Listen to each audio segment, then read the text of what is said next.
Yeah, and I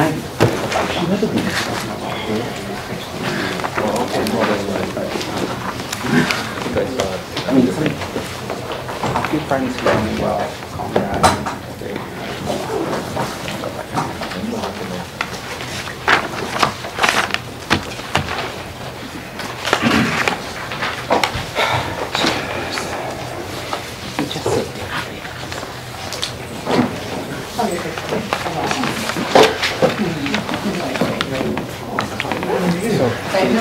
Talk about how many is not on the agenda. Yes. And So sit right here. She's supposed to get it, but you do.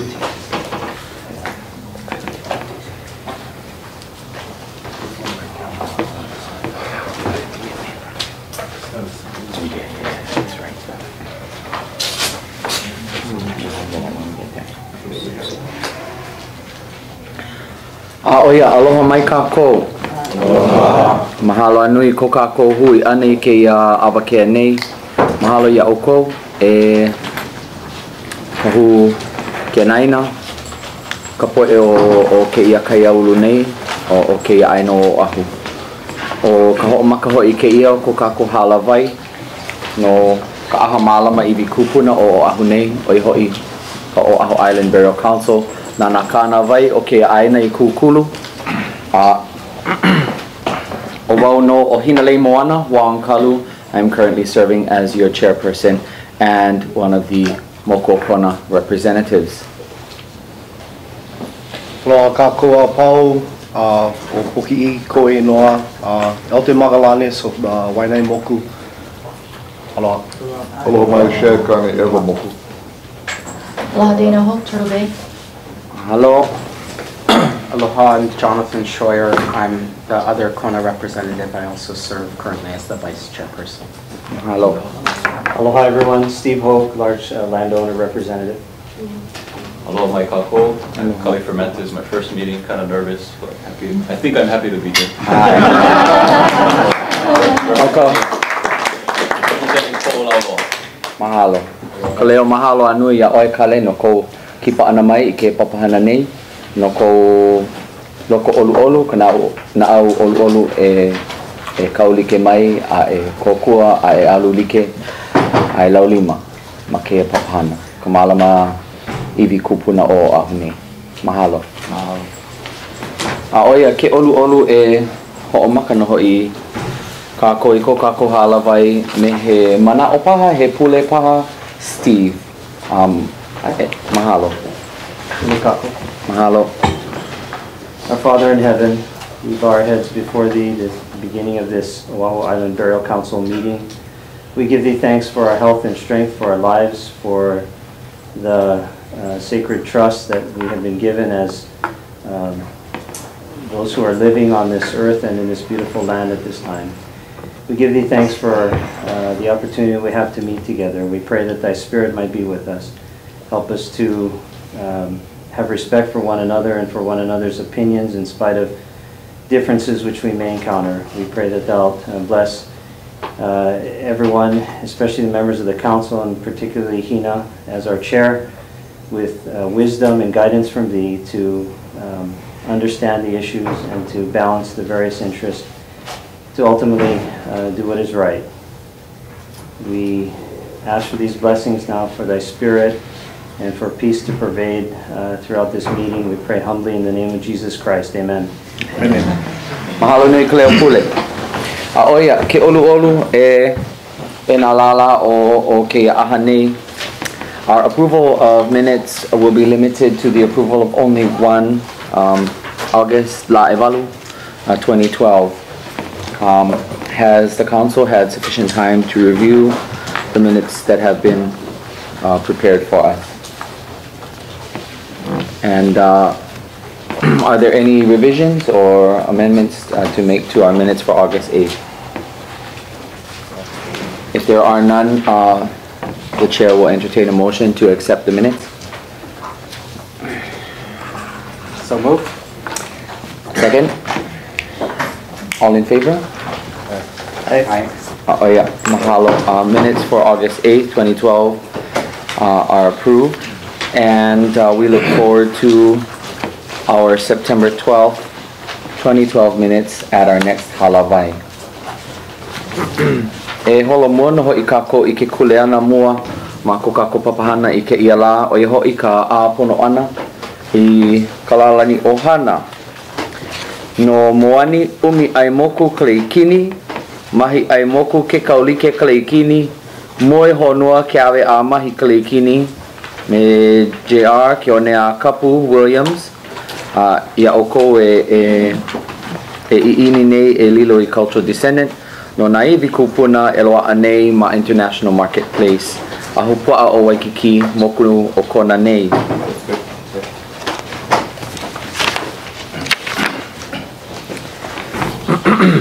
Okay, he leka ke ia na Hinano Rodriguez for the purpose of establishing and substantiating a cultural descendant claim to unidentified human skeletal remains located at the above property. The above persons have submitted their application and genealogical information to the Department of Land and Natural Resources, SHPD, for assessment and verification pursuant to Hawaii Administrative Rules 13-300-35. In this case, the administrative rules require that the applicant provide evidence that they have genealogical connections to an ancestor who once resided or are buried, or both, in the ahupua'a of Waikiki. The applicants have provided genealogical information and testimony that connects them to Paulette Ka'anohi o Kalani Kaleikini. On July 11, 2012, the Oahu Island Borough Council recognized Paulette Ka'anohi o Kalani Kaleikini as a cultural descendant to the above unidentified Native Hawaiian burials. The applicants are lineal descendants of Paulette Ka'anohi o Kalani Kaleikini.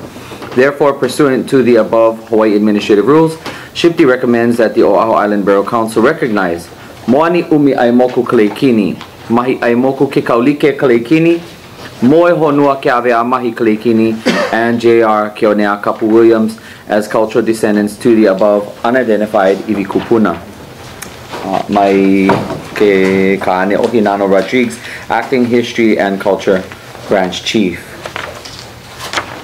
At this time,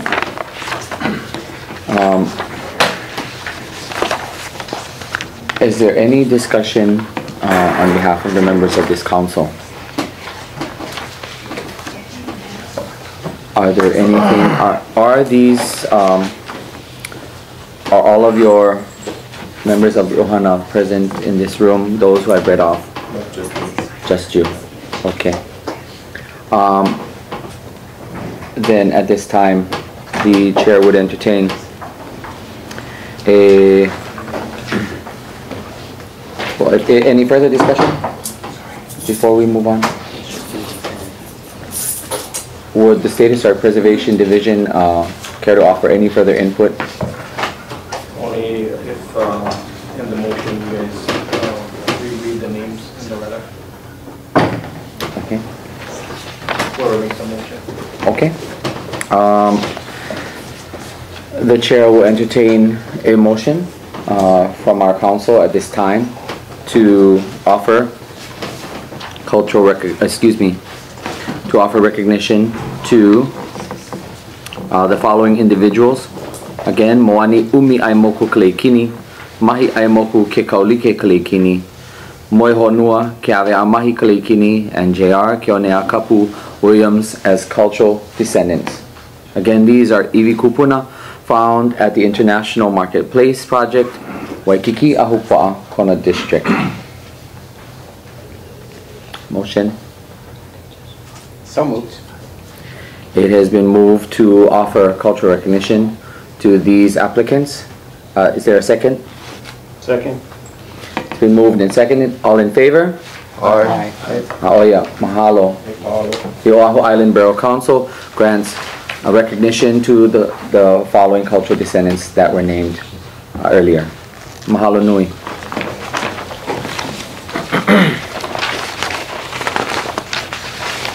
Aoia, ke olu e holo mua no ho i kako burial treatment plan no ke kaiaulu o Hau'ula. Hau'ula Community Park Wastewater System Reconstruction Project, Ahupua'a o Hau'ula, Moku o Ko'olauloa.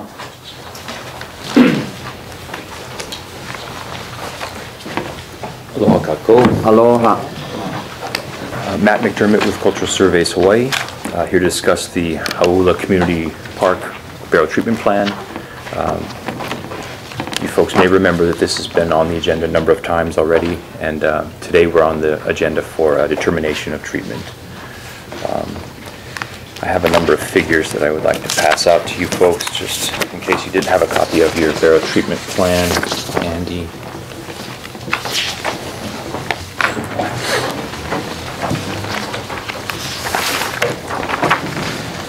So the first figure, it basically shows the location we're talking about here. I had to kind of stretch the image to be able to show at the top of the page where the key is, that would be Kamehameha Highway. The red outline with the yellow blobs there, that's the actual project area. And then down at the bottom of the page would be the proposed reinterment site. And on the right-hand side of the page is Howell Elementary School, and the community park is there with the baseball field. As you may remember from previous discussion, this archaeological inventory survey has been going on since 2006. It was approved in 2012, and there were a number of phases of actual investigation of this area. The project itself involves redoing the septic system at the community park there. On the first page, the bathrooms for the community park are there, that long rectangle in the upper right-hand corner. The septic system is in the footprint there that shows in red, and they're going to have to revitalize and reutilize portions of the existing septic system and add leach fields to it. The page on the second page has a photograph of what it looked like. Originally, you can see the long building on the right-hand side there. That's the bathrooms there, and the area in the middle of the photograph with the porta potties and under the tree, that's where the actual footprint will be, with the new leach fields will be installed. In the center of the photograph, you can see some concrete structures in the grass there. Those are some of the features that will be reutilized as part of the revitalized septic system. If you look at the black and white construction drawing, it gives you a detail of what needs to be done. On the left-hand side of the image is the bathrooms there, and you can see the leach fields will be in place. They're the smaller rectangles with the stippling inside them. They need to be installed.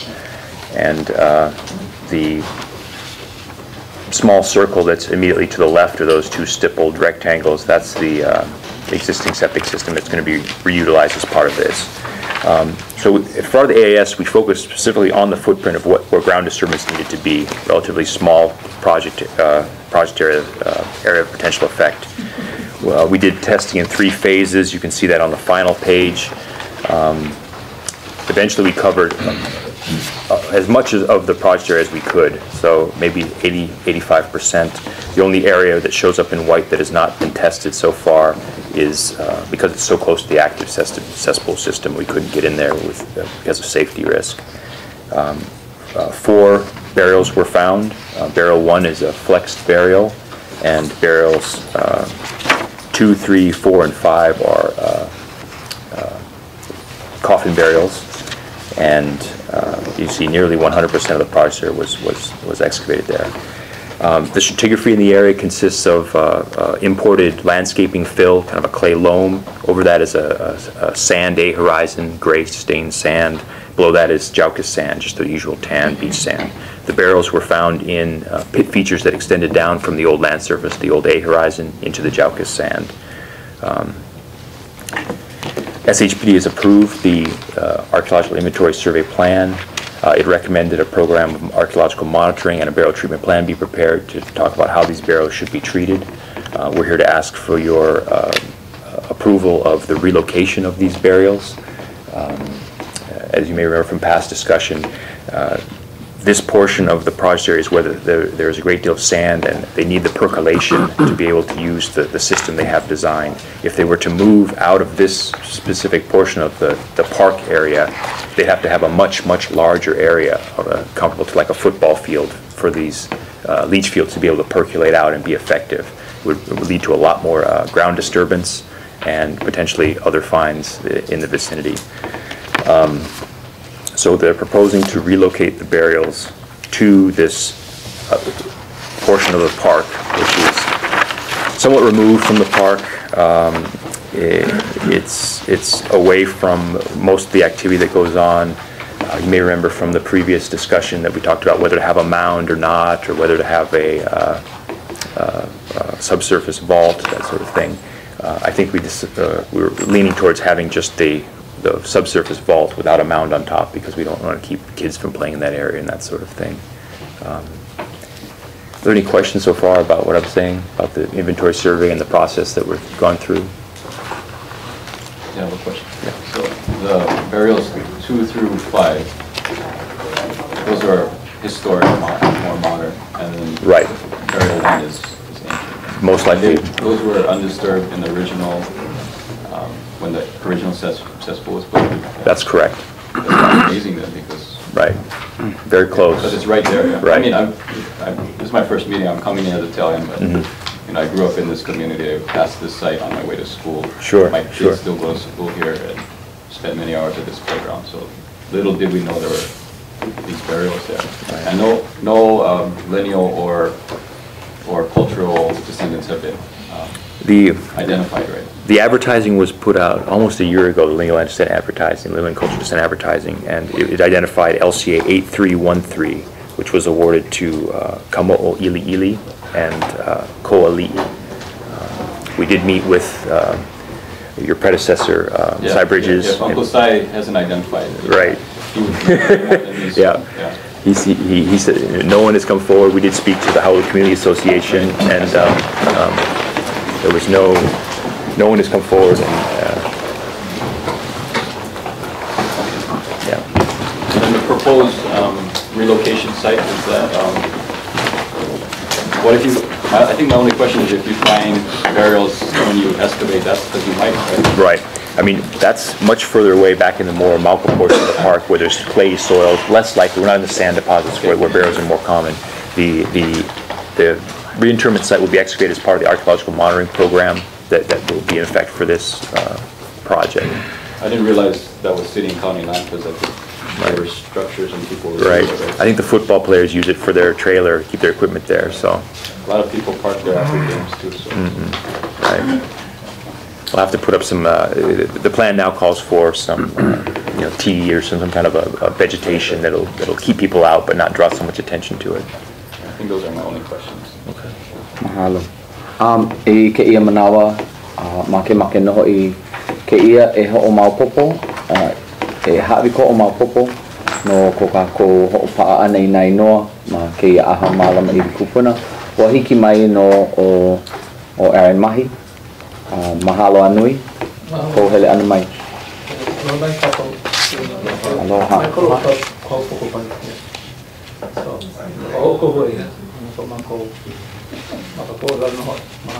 oh iya mahalo hoi paha kako I ke ia kuka kamilio ana e pili ana no na I kupuna ma hauula. Any further discussion he momna e paha ke ia ko ke ia aha nei. I just had one question kind of in regards to what Kali was just mentioning. So if they're going to be buried below the surface and reinterred over there, is there any plans to avoid having cars park over the surface of that, or what's the plan? Yeah, that's a good question. I think, we originally talked about a mound, but the mound might draw more attention. I think it would have to be vegetation, either an alpaca or tea or something like that would keep people off. Yeah. Would you guys consider like large pohaku? That's a possibility too, right? The draft now talks about vegetation, but we could certainly change the draft to say a combination of the two, or a pohaku instead. The responsibility, the financial responsibility or financial burden of coming up with this will be upon the city. And pursuant to an approval to relocate these EV, what is your ability to reassure the council that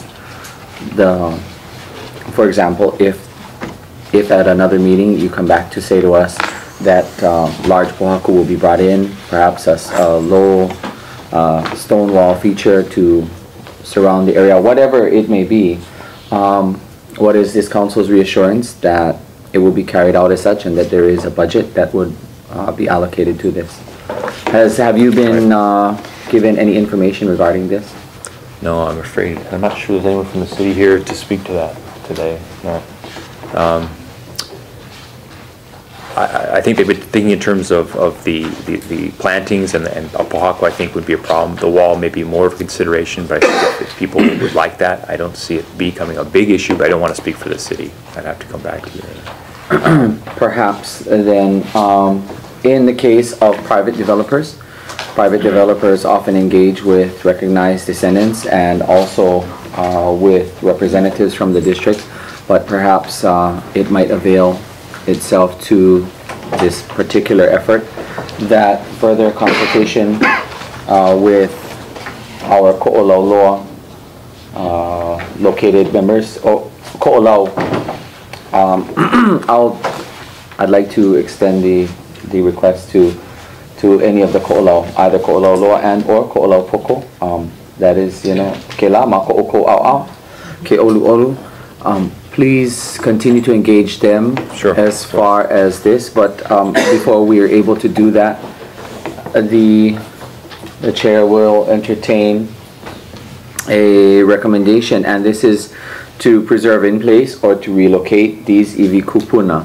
As we heard from the presentation, the iwi kupuna are currently located below the existing structure. Yes, Kavika?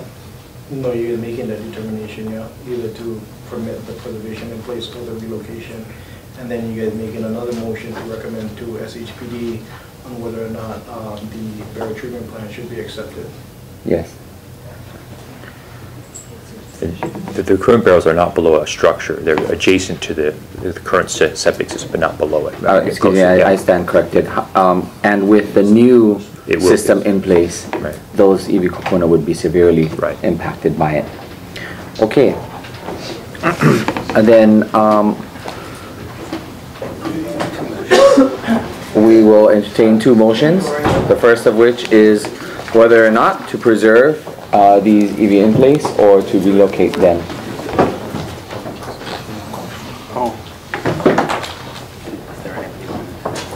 Is there any community testimony on this? Here. Khalil.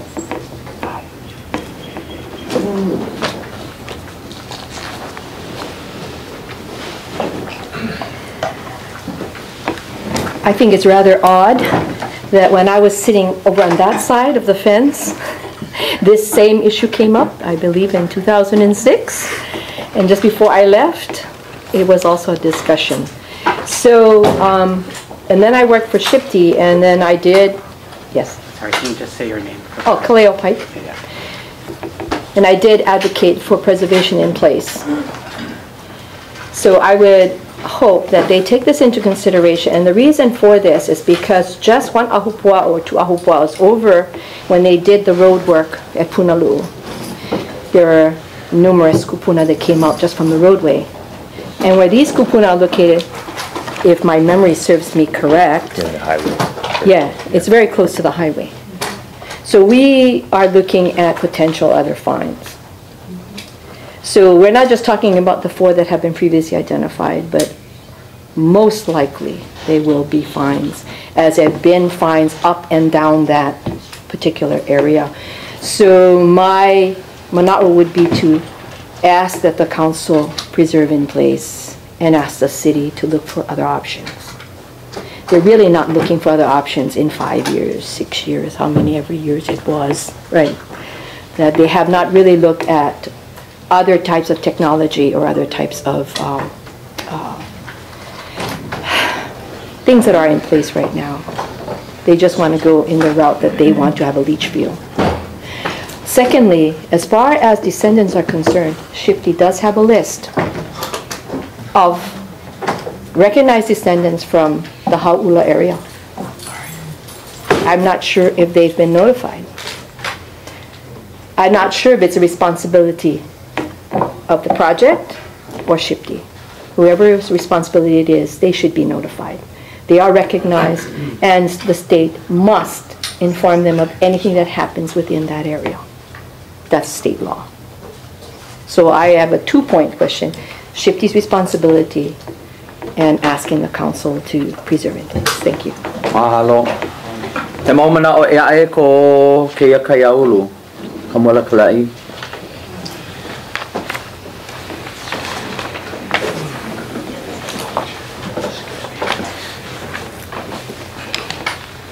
Aloha mai. Aloha. O kamoala kala'i ko inoa. I have ohana from Haula. My family's been going there for years and years and years, and I'm very familiar with this park. And so I'm so glad that Kaleo came up and shared her mana'o about that, because one of my questions was going to be, have you contacted any of the families in that area? Have you ever contacted any of the community members in that area to let them know about these kupuna that are in danger? And you know, with all the stuff that's going on with our iwi kupuna today, all the stuff that's been going on, all the sacrifices that they have made, like in the last year and a half, 2 years, 3 years, right across the street. I mean, my goodness gracious, isn't there a better way? Isn't there a better way to honor the integrity of these kupuna? And so I always advocate for preservation in place. Always, unless there's absolutely no alternative. And I'm glad to hear there are recognized descendants. There's a list of people, but there's a community right there. And I'm just wondering if any of this, have you had a chance to meet and halavai or let them know what's happening, so that they can share their mana'o. And definitely descendants, lineal and or cultural descendants, need to be in on this conversation. So I would ask this council to consider that there's more to this, you know, and if this thing has been going on for a number of years and this is the best you can come up with, then I think I really believe that our kupuna need to be considered first and foremost. And if there's absolutely no alternative, and we're going to save them from something worse. But this doesn't sound like the case to me. It sounds like you need to go back to the drawing board and look at it, you know, look at it. But I would ask for preservation in place, and would ask for consultation with anybody from that area, especially anybody who may be related to this kupuna. I think that's supposed to be first on the list. I would hope it's first on the list, that you go and look for family members and try your best to get their mana'o and preserve the integrity of our grave sites, you know, our burial grounds at all costs. Mahalo. Mahalo. If I could just respond. Yes, a response, Matt? You know, as part of the burial treatment process, we of course did do the lineal and cultural descent advertising, which is required by law. We also had meetings with the Howell Community Association, and we put a flyer into the Howell Elementary School newsletter, and we had several long conversations with Cy Bridges about families that we should speak to and who we should talk to. So we have done the effort to try to reach out to the community and really bring this to their attention and get their input as part of the preparation of this burial treatment plan. No one has come forward as the lineal or cultural descendant at this point for these particular burials.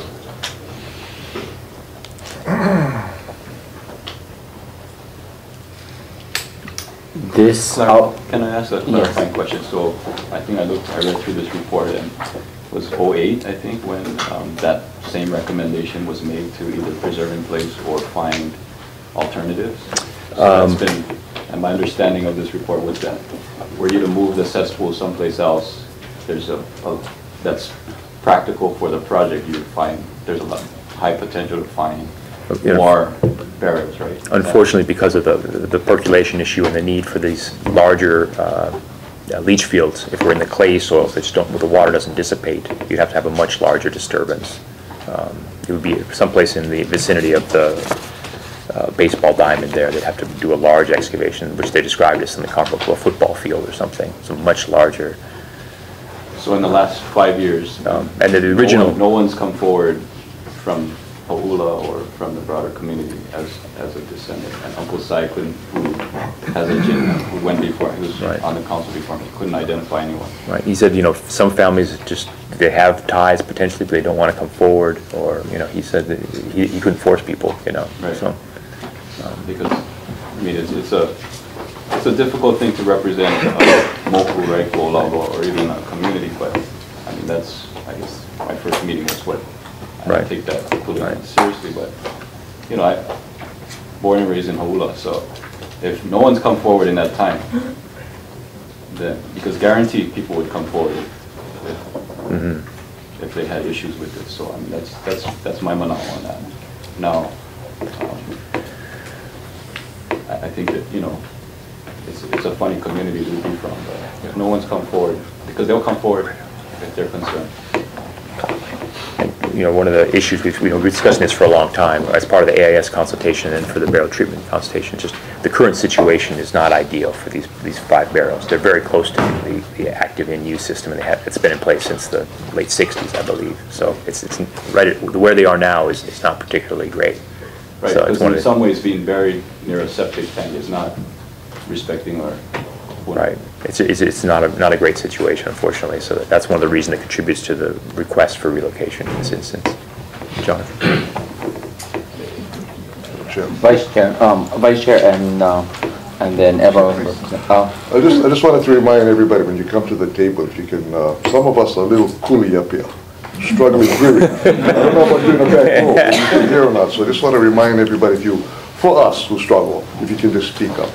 And enunciate, yes. After having said that, I kind of I had a hard time hearing the discussion regarding size opinion. What is size opinion when this was discussed? We talked to Sai, and we were particularly, he said, you should look into the community and talk to the people you can. He suggested we talk to the Howell Community Association, which we did. We asked him, does he have specific reference of people we should speak to? And he said, well, I'll talk to folks. He did talk to people, but nobody really came forward and wanted us to directly contact them. His opinion was that, based on the current situation, he was for relocation.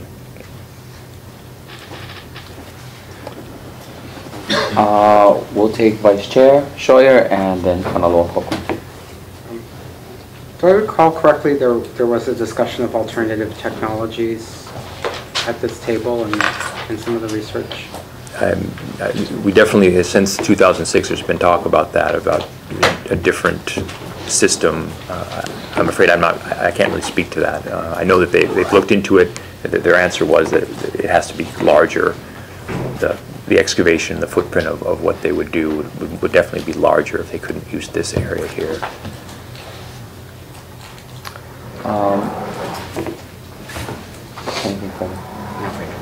Mahalo. Kanaloa Koko. Kanaloa Koko. Since there haven't been any descendants or cultural descendants, I'd like to make a record that I come forward as a cultural descendant to be advised of this case. It's very concerning that these EVs are buried in an area where there's a cesspool area. And under the Crown Order and a descendant of the last queen, Queen Lukalani, I come forward as a cultural descendant. Heni nau kauiaoe e Kanaloa. I know that you are a recognized descendant in this particular process.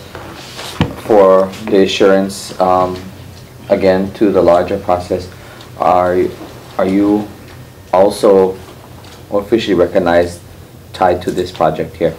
Well, under the Crown, Kolau Poko is under the Ahaupu of His Royal Majesty Kane'ina. Under that, being a family member, I take that responsibility to come forward as a cultural descendant. And there's no time limit. We had a meeting with the NAPRA representative, and there's no time limit to claim as a cultural descendant on any project. Mahalo. Thank you. He maumana o ea he mauku ka ea e pili ana no ke ia kule ana maha ula.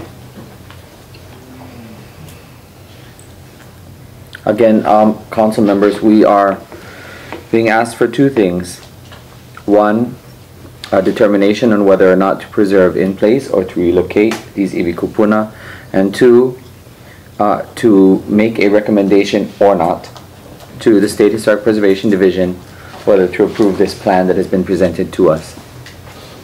So in the first kuleana, whether preservation in place or relocation,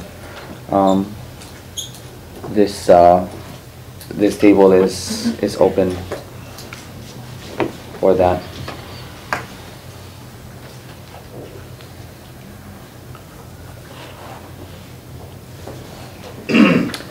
Aaron? So it sounds like they don't have enough alternatives, right, to relocate the facility.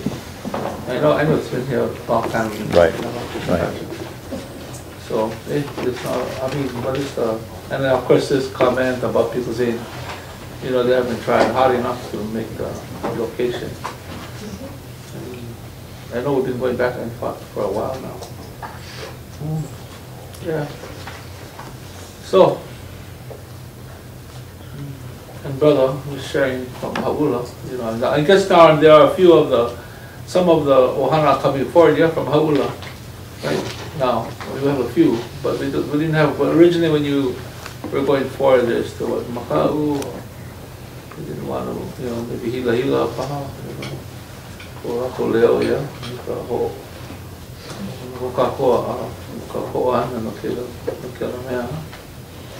so,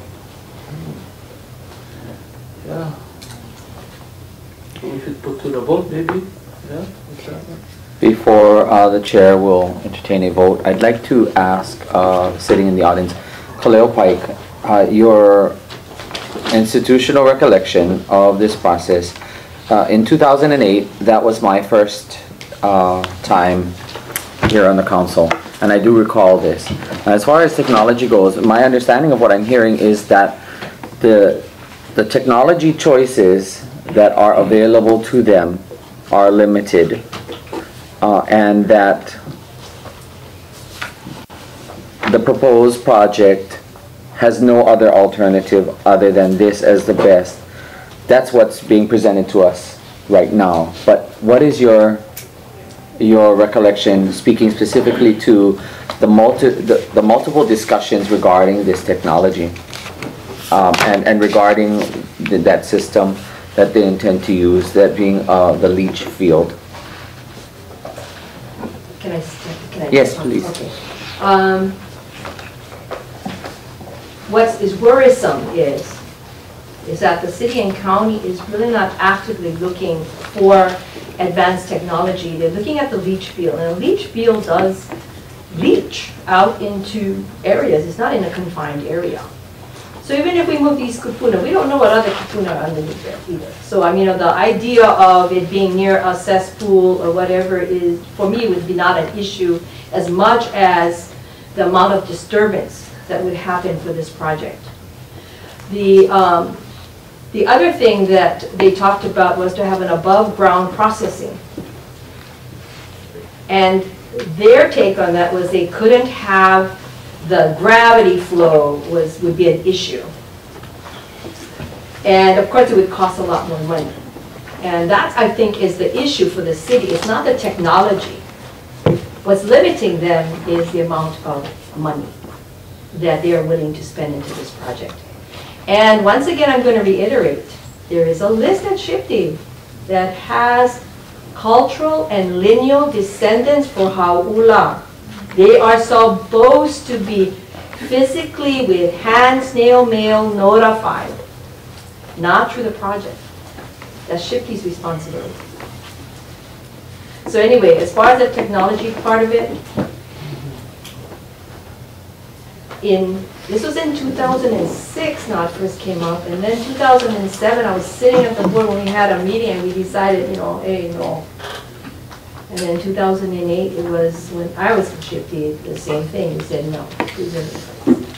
And there's an absolute reason why. And I think that it's because the area for potential fine is very high. Mahalo. Thank you. Mahalo nui. Given what we have just heard, and I suppose that as one of the members who was a part of that discussion at that time, I have vacillated back and forth about this. At one point, I thought to myself that it's just totally unacceptable. There's so much running through my head right now, but in trying to articulate this, what Kaleo just said brings to mind the following, and that is that this is a project, and whether it be the city and county of Honolulu or the state of Hawaii, I think that what we see here is a pilikia about funding to fund this project, and that is why the plan is coming to us in this way. We have heard from members of the community, members of the public that are advocating for preservation in place.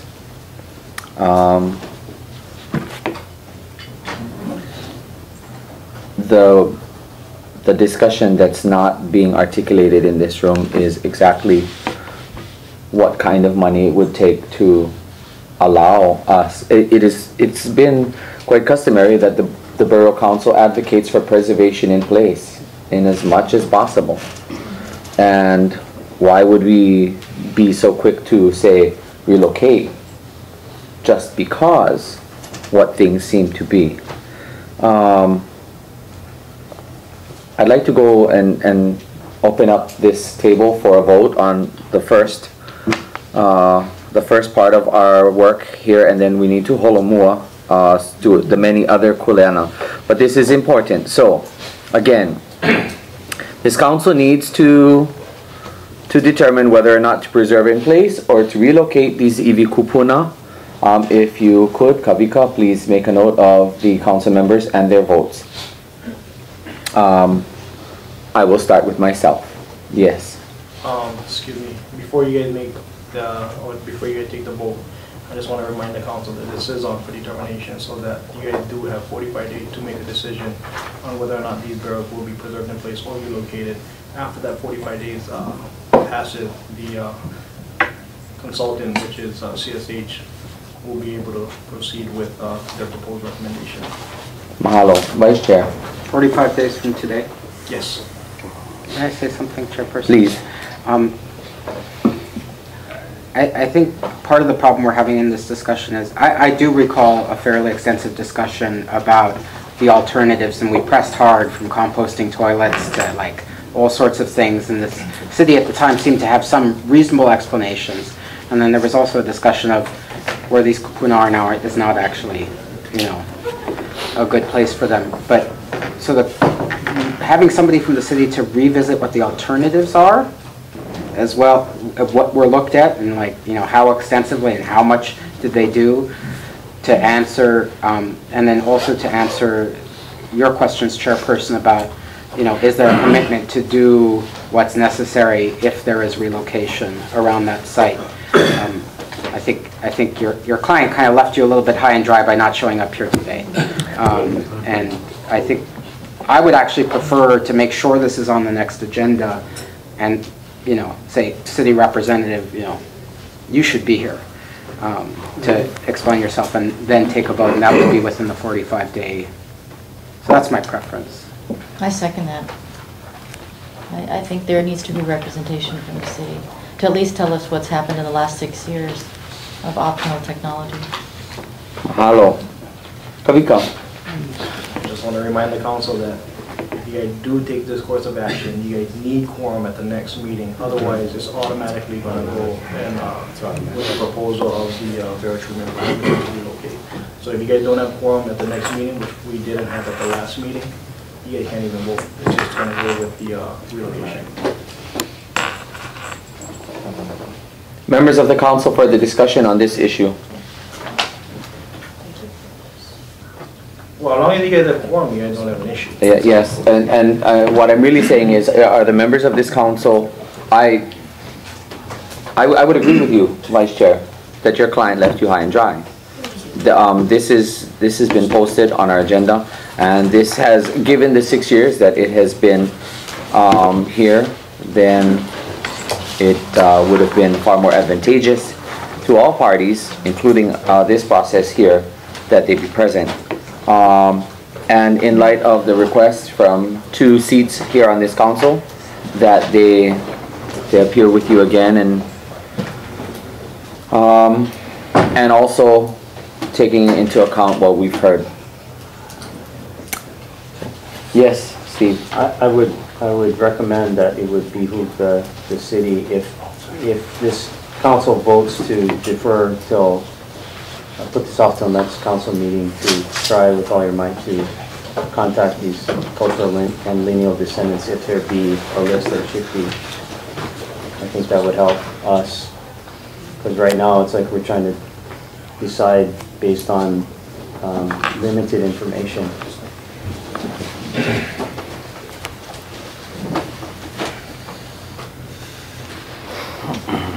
Do we need a motion to defer? Yes. I move that we defer this item to our next November meeting, and I think Matt has heard our request that the city be here. I said, Mahalo. It's been moved and seconded. All in favor? Aye. Seeing as how there's no opposition, you have your work cut out for you yet 1 more month on this topic. Mahalo. Thank you very much for your input. Mahalo yaoi ko hel ana mai. Mahalo nui ko ho manawa nui ke olu e holomono ho i kako. I ho mai kako I kamoko kona a hupua o Waikiki. Draft burial treatment plan for the International Marketplace Redevelopment Project.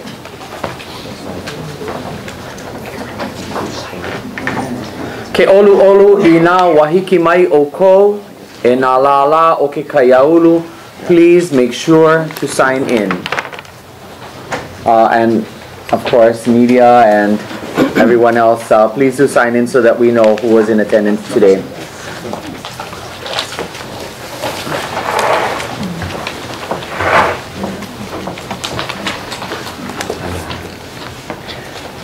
Aloha kakahiaka kako. Aloha. We'd like to say a special welcome to your new member. Aloha and welcome. I'm Lani Ma'alapilio from Aukahi, and we're here today to discuss the burial treatment plan for the Kalu'okau project. Mahalo. Also like to say mahalo to Shipti and the newly recognized Ohana represented by J.R. Williams today. So mahalo to all of you. Aloha. Mahalo. I'd like to introduce Mr. Steve Kieris. He's the Senior Vice President from Toppin Group. And we also have the landowner, Les Goya, if you have any questions for him as well. And Dave Scheidler from Cultural Surveys Hawaii. We hope that you receive the burial treatment plan that Kabika so quickly approved. Mahalo. But if not, I do have an extra copy. Basically, you have heard our updates. We've been in consultation with the descendants for almost 2 years now on this burial treatment plan. So we're pleased to be here to introduce the plan. And basically, David will walk you through that in a few minutes. I just wanted to maybe have Steve say a few words, and then we'll hopefully hear your mana'o and recommendations on the burial treatment plan. Mahalo. Mahalo, Steve. Thank you, Lonnie. As Lonnie said, I'm Steve Kieris. I'm with the Taubman Company, and about 3 years ago, a little over 3 years ago, we started working with Queen Emma Land Company to see if we could possibly redevelop the international marketplace.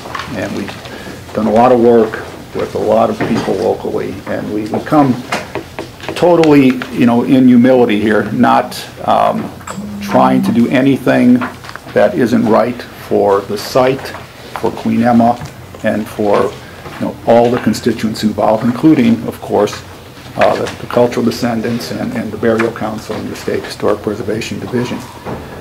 We really feel privileged to be associated with Queen Emma. We hope, if we're successful, we can be part of continuing for a long time into the future the legacy of Queen Emma and the great work that the Queen's Medical Center does for the people of Hawaii. We also feel, I guess, honored and very delighted to have dealt over the past couple of years with the cultural descendants. We've had many meetings. We've also had representatives of the council attend. And we think we have come up with a burial treatment plan that appropriately honors and respects the Iwi Kupuna that we have discovered on the International Marketplace site. And the basis of it, as you'll see from David, is preserve in place. So we worked very hard to try to listen, accommodate, and come up with a plan that is both as practical as we can make it, listening to the previous discussion.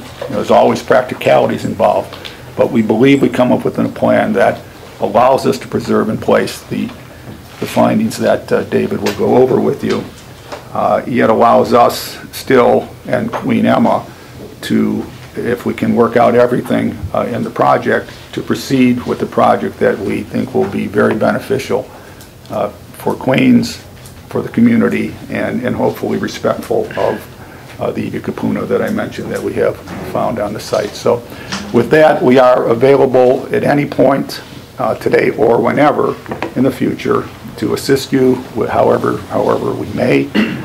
And again, we come humbly before you to ask your approval and consideration of our plan. Mahalo. Mahalo. He maumea paha ka kou e kukai e pili ana no I ke ia papahana. Oli ke ia manau. I just wanted to make a comment. Over the years, I've collected a whole bunch of these books. I gotta say that I'm impressed with this one.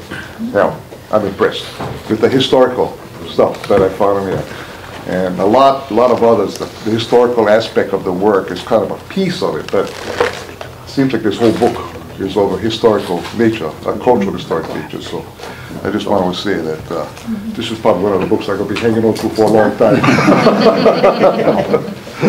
Mahalo. Mahalo. No, Vice Chair. As one of the two representatives of the Kona District, I've not participated in all of the meetings that you've had, but quite a few of them. And I would say that they've gone very well. Generally speaking, a lot of information has been shared, a lot of input has really been taken by the project, input coming from the cultural descendants. I think my general inclination, at least at this point, is that a lot of effort has been made, and that it's probably we're poised to recommend approval. The only concern I have, and I don't think it would be particularly fair to this project, to you can't change the rules at this point, but it's become clear from a bunch of other projects that the practice of how many trenches are done and what percentage of a site is excavated is inadequate in areas where there's known to be significant burials. So there's another project that's later on our agenda. They've now, they had excavated quite a bit of the site, quite a few trenches. Turns out one burial was missed by centimeters. Then they're going into the actual project excavation, and then it's a whole grouping of individuals. And I think that State Historic Preservation Division, working with the councils, need to think about in areas of known high densities of burials that the current methodology of only doing the current level of trenching is just not adequate to really provide the assurances that project proponents need or that council or descendants need. So, but I don't, again, so if this was coming to us for the first time, knowing what I would know now, I would say, no, you need way more trenching. I don't think that at the point that you are in, after a couple years of work, it's appropriate to say that for your project, especially given the extensive work that you've done with the cultural descendants and the OIBC on this matter. But going forward, I'm pretty clear that there needs to be provisions for areas like Kaka'ako, Waikiki, other known areas with heavy levels of burial. The methodology is just too likely to miss things. So. The entire Moko of Kona. I said correct. As the other Kona representative at this table, I'd like to confidently say that I appreciate the effort, I appreciate the level of outreach, I appreciate the level of consultation that you've maintained with the recognized descendants that you've been able to pull to the table. I have also appreciated the amount of effort given the current level of expectation with regards to trenching and with regards to every other aspect surrounding preservation and care for Iwi Kupuna. Council members, your Kona representative has attended almost every meeting that they have held, and in the case of this project, I have seen that the descendants are responding positively to their proposed plan, and that at this current point in time, there is no immediate concern, especially with regards to those who have been recognized for this project. So I would like to offer my support for their burial treatment plan, as well as their ongoing efforts to move forward in this work.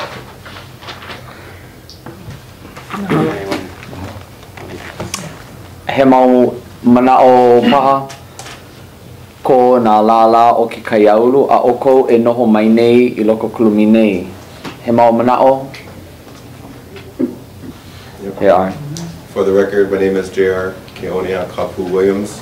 Mahalo for the recognition a little while ago. Mahalo. On behalf of Ohana Kalekini, Ohana Keli Inoi, Ohana Maderos, Ohana Keawe Amahi, as well as my own Ohana Kapu, we would like to say thank you to Queen Emma Land Company as well as Topman and Lonnie for doing such an outstanding job with this. And we Mahalo. preserve in place. Mahalo. Mahalo. Mahalo. So at this time, Kanaloa Koko. Kanaloa Koko, I've been to all the meetings. I'd like to bring to the record under the will of King Lonalilo to Queen Emma, it states, Queen Emma and heirs. Our family are the closest relative to Queen Emma through Nahe being the blood brother of my sixth generation grandmother, Nakoko Lani.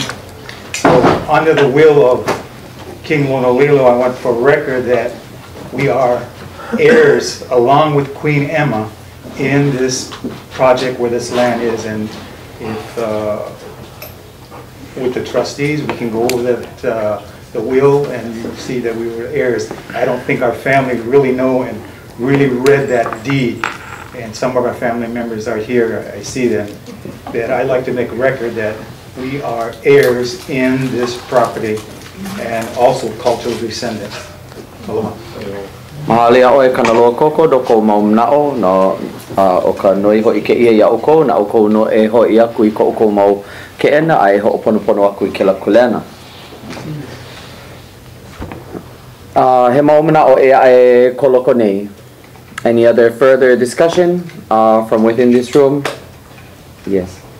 Sorry, just for my information, so Kona reps are support. The cultural descendants are supportive of this. Yes. Shifty is supportive, or is that yet to be determined? It's still to be reviewed officially. Okay. And then you guys are supportive? Yes, we are. Okay, so that's just for my manao. Mahalo. All right. So Shifty, you're looking for a formal motion action? This No, is this just is for an updated information. If you info. guys get any recommendation, or you guys want changes, correction, now is the time. I'm sure they're gonna ask for determination in the future, so now will be the time to address any issues. Seeing as how that is the Kuleana charged with this body at this time regarding Queen Emma's investment and Tobman's efforts. No discussion? then on behalf of the council, Holomua, Maikai. Yes, and we'll be back when it's the official time for the approval of your plan. But as far as your Kona representatives go, mahalo for keeping us involved in the process. Thank you very much. Mahalo nui kako. Ke olu olu e holomua no hoi kako. Ke ia moku o kona nei, ahu pua'a o Waikiki, Ala Moana Center, EVA Expansion Project.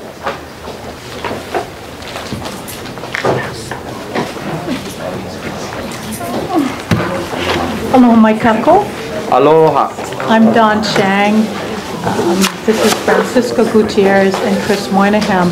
We're here to, for information purposes, to do an overall presentation on the Ala Moana Shopping Center's expansion project. So, and we're going to talk about the archaeology of both the consultation. So, to begin that, have Francisco introduce himself and talk to you about the project expansion.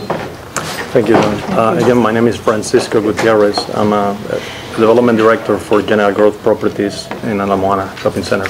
I'm there for almost 5 years.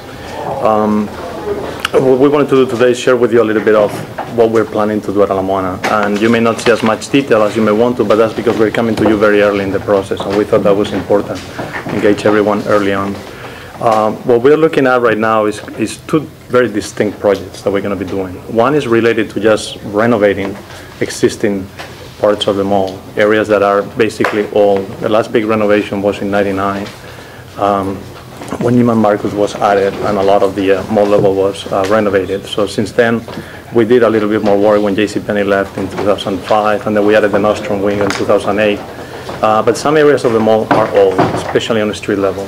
So we like to start refreshing some of that, improving the customer experience there. And a lot of that work is very cosmetic. It's about changing finishes, improving lighting. It's maybe not so much on the ground. So the impact of those projects in terms of the subsurface impact of them is going to be very limited. In fact, we have basically identified right now the relocation of an existing water line, as well as a potential new elevator pit for a new handicap elevator. So very, very limited disturbance, and that will be monitored through construction. Now, on the other side, the other project is a lot more significant, and you may be somewhat familiar with it, is our intention to expand the mall where the Sears buildings is. We are looking right now at a demolition of the Sears building, and then an expansion of the retail on that side. Again, it's very early on. We don't have finalized plans. We're still considering different retail opportunities. What we have done so far, though, and I think it's a significant accomplishment, is that we have a pretty good understanding now of the area of the project boundaries.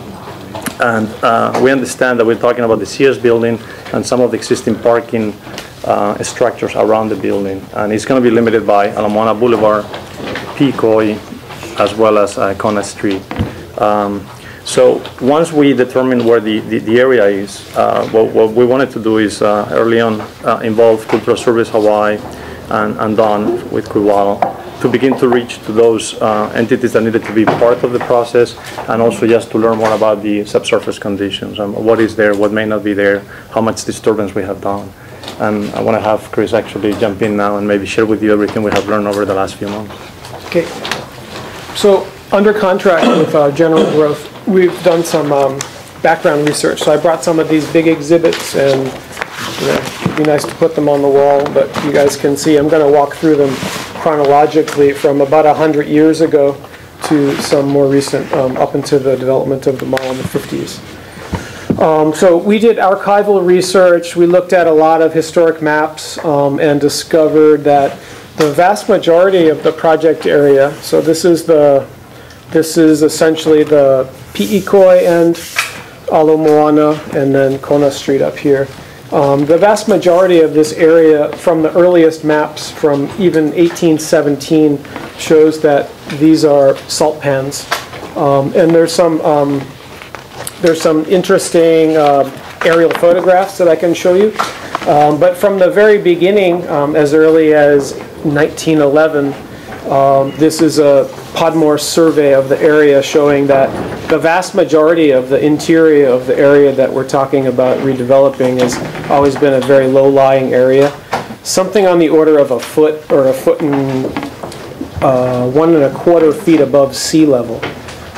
And so this kind of survey information is consistent with other kinds of information that says that most of this area, even from pre-Cook times, prehistoric, pre-contact, however you want to call it, has been a salt pan, low-lying, marshy area. The exception is the old Sheridan Road, or current Pi'ikoi and Ala Moana Boulevard. There are some house structures that are on various historic maps that also go along the old Sheridan Street alignment and in front of the Ala Moana to the Makai side. These are not Kuleana parcels, but these are structures that show up on various kinds of 19th century maps. Why don't you hold this up also so everyone can see it? Can? Especially the next one. And so, you know, given a lot of the information that we've discovered, the areas of concern are sort of on the Ewa side, Makai side of the project area. This is a 1927 aerial photograph, which shows that at that time the salt pans were still very extensive. This is essentially the heart of the project area. One of the things that we've been doing in consultation with SHPD, talking about a sampling strategy, has been to search for some of these buried historic properties, because if they're still there and if we can find them, they're important to document. Our main concern, I would say, looking for either habitation or burial issues is going to be along this side, the Ewa side of the property, current Pi'ikoi, or on the Ala Moana portion of it. Given that these are raised berms, most of the middle of the project area has been filled in. This is early days of preparing the property for the mall expansion, and what you're looking at is essentially a massive filling effort at bringing up the middle of the project area. One of the things that we did in the course of the archival research that we've done so far for general growth has been to put in 5 exploratory test excavations. These are trenches 1 through 5. So 1, 2, 3 are over here on the current Pi'ikoi side.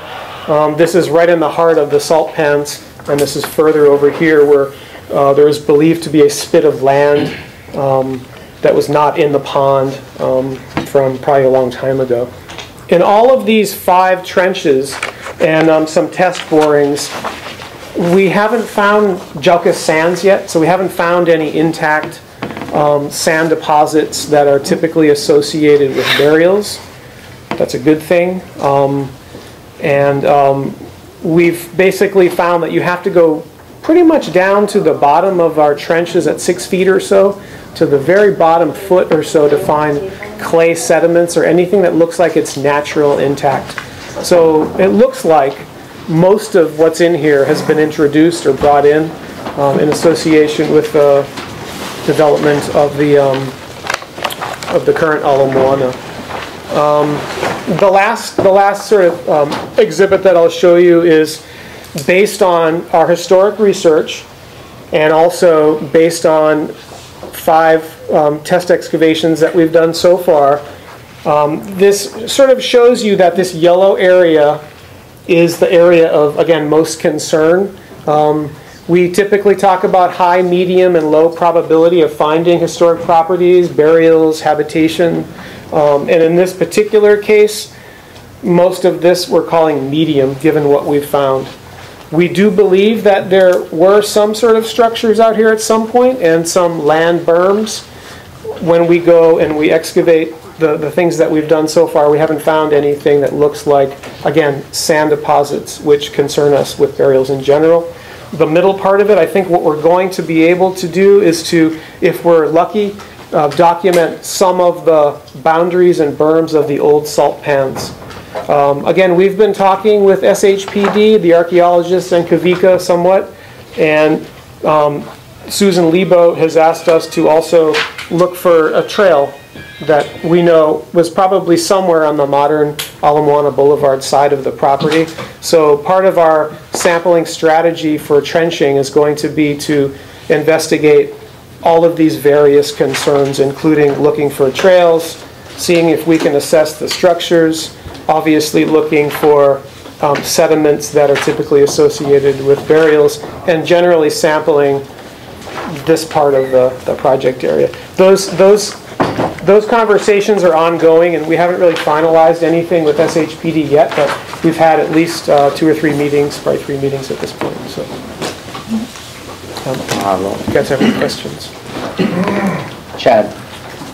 What I think is also important in your work and research is identifying where all that field material came from, because when I was young, I recall the enormity of that project there. And what I do recall from my memory is large numbers of trucks with coral and sand. So in my mind, on my mind today is that where all that field material came from. Yeah. And you folks know where it came from? Well, we believe that most of it came from just dredging, but we shouldn't rule out the possibility that some was brought in, and we can try to go through more of the archives and see if we can find some of that information. Because Uncle Shad, some of the information that we've got that is that a lot of the fill came from when they dredged Alawai and Ala Moana Beach Park, and they just took it. That's where the material came from. We think that's where most of it, but again, I think we're still doing some more research, but that's a question that even the descendants asked us too, so we'll be looking at that to confirm. There was a lot of sand that was there. Yeah, because it happened in Waimea, from Waimea side, it came around, and others, yeah. Maybe that's a good entree. I do want to share a little bit about our consultation process, because everything that we've shared with you today, we have met with the cultural descendants, or at least let me put it this way, with potential cultural and lineal descendants, as we have not found any burials on this site.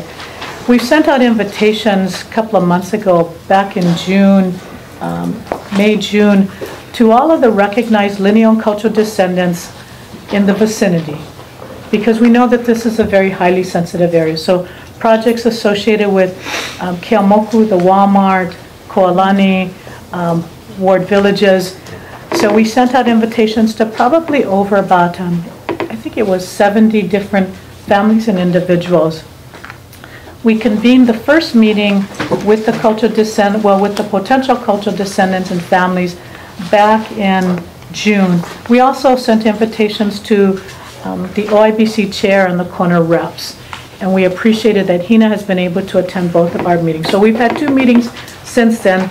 We've had family representatives from the Kalekini, Kapo, Kaopio, Lopez, Oniakea, Norman, Ku, and Uncle came to the meeting as well. Thank you. So we've had some real good discussions, but again, all that we've shared with you today has been what we've shared with the potential cultural descendants.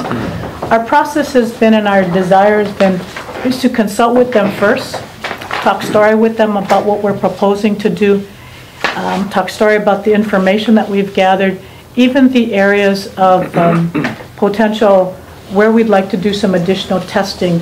I think Jonathan's comment about the number of trenches is very relevant, that what we've tried to do is get a good understanding of the subsurface by all of this archival information so that we can concentrate our trenches in areas that we believe are highly sensitive, rather than just doing a random testing, doing a more concentrated strategic testing on areas that we think may be more sensitive.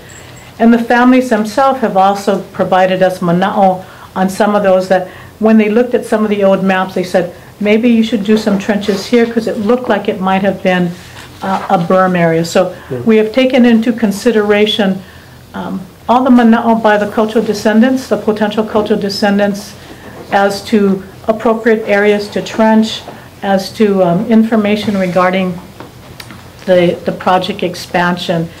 We have an ongoing commitment to keep the potential cultural and lineal descendants informed of the project as we proceed. So even before we go to SHPD, we've met with the descendants, and we've tried to keep them informed of the project, as we didn't want them to be the last to know, but rather be the first to know. And they've provided us very good mana'o, as has Hina, who has accepted the invitations and attended all the meetings and really gave us good information. We had wonderful sharing by family members. I remember Tutu Lopez, who talked to us about the fill, that she lived in this area, and that Dillingham, when he brought all that fill over, he would actually fill on some of Hawaiian people's property, and they actually had to pay for the fill. So yeah, I mean, there was wonderful stories that have been shared that have really raised our level of awareness about this project area. So again, today was really more give you an introduction to the project formally, let you know how we're proceeding, let you know about our ongoing consultation with both the potential lineal and cultural descendants as well as with SHPD. Any questions? Mahalo anui, he mau manao, he mau ninau, ko ke ia aha malama iwi kupuna nei. Ao he ninau. Kona representative. I regret that I haven't been able to attend the previous meetings. There's just been a series of either I've been ill or I've been traveling. I think the only thing I would say, and I sort of, on the previous item on International Marketplace, recognized it, for areas where we believe that there might be fines, I think the existing level of trenching that's done is just not adequate. Right. And that doesn't work. I don't believe it works in the interest of project proponents at all. And it definitely doesn't work for our shared mission of protecting iwi kupuna. And that's I envision a much higher level of testing than has been done in the past. I think that's going to be in everybody's interest. Otherwise, we get down to the very tough road of having some kupuna who, under the law as it's constructed, are inadvertents and end up being in a difficult place. So. And I appreciate that, and I think what we're trying to do is develop a very strategic trenching plan, testing plan, that recognizing how sensitive this area is. So first, trying to understand as much about the subsurface that we can. So a lot of the work that CSH has done to date has really been to identify the potential salt pan areas, where the berm areas, looking at all of the old maps regarding borings that have been done in the area, what have they discovered. So trying to do as much archival work as possible, and then from there developing a more strategic trenching testing approach that really focuses on the highly sensitive areas, rather than just being random testing, but testing that is much more, strategic, and we've been getting good mana'o from the potential cultural descendants on some of that as well. So taking into consideration, I think we all appreciate and agree it is better to know early what the potential subsurface may be, one, rather than to mitigate, avoid, and then work with families on deciding what's the best course of action. So mahalo for that. Mahalo. He mau manao ko na la o ke papahana. Ai, JR. Hello, my kako, JR. Keonea Kapu Williams. On behalf of the potential cultural descendants of the area, Ohana Kalekini, Ohana Kele Inoue, Ohana Keawe Amahi, Ohana Kaopio, Ohana Maderos, as well as my own family, Ohana Kapu, we recommend that general growth continue with their consultation meetings as well as do an AIS. Okay. Mahalo. Mahalo nui. He mau manao ea e koloko nei? Kanaloa koko? As a cultural descendant in Haupo of King Lonalilo, being a cultural descendant, my grandmother's sister gave birth on that property next to this project, and she passed away giving birth, and I brought that to the attention of the developers and the project, that we are the closest family in that area of this project. Mahalo. He mau mea ea e koloko nei e kuka koe e pilena no ka papahana no Ala Moana. Seeing as how there is none, on behalf of my voice as your other Kona representative, mahalo nui for your early efforts as we learn, to quote a gentleman in the room, consult early and consult often. Mahalo David Scheidler. That is what I have experienced with this project, and I appreciate the opportunity. On one hand, it only means that that's one less evening for myself, but for the overall commitment to preservation of iwi kupuna and for the discussion of commitment to our community and what happens. I look forward to General Growth Properties being on the up and up, along with some of the other excellent examples of projects that are going on, and your maintenance of a great communication with the recognized descendants for the area. Maumana o eae, ina aole, mahalo anui, no ko'ukohele ana mai. No, in closing, I mean, I really want to just extend our appreciation to, the Burial Council representatives who attend the meetings, as well as the families. This is all voluntary, and we really appreciate the time that you do take out. So, mahalo to all of you. Thank you, Gerald. One moment. Last thing for Chris and anyone else in this room that do have things to present in the future. Ke olu olu, our great staff at the State Historic Preservation Division. They work very hard, but please make them work even more hard than they might want to, and send them on, PowerPoint, the PowerPoint or whatever it is to put it up here on the screen, so that way the rest of our audience can benefit from this. Mahalo. Thank you very much. Thank you. Oh yeah, mahalo no ko kako no ana mai I loko nei. Are we council members? Pehea kako? Mai ka ino? Holomua? Does anyone need a break? No. I want everybody in this room to know that I'm really refraining from eating my sandwich because I'm starving. Maybe because we're going into Yes. So,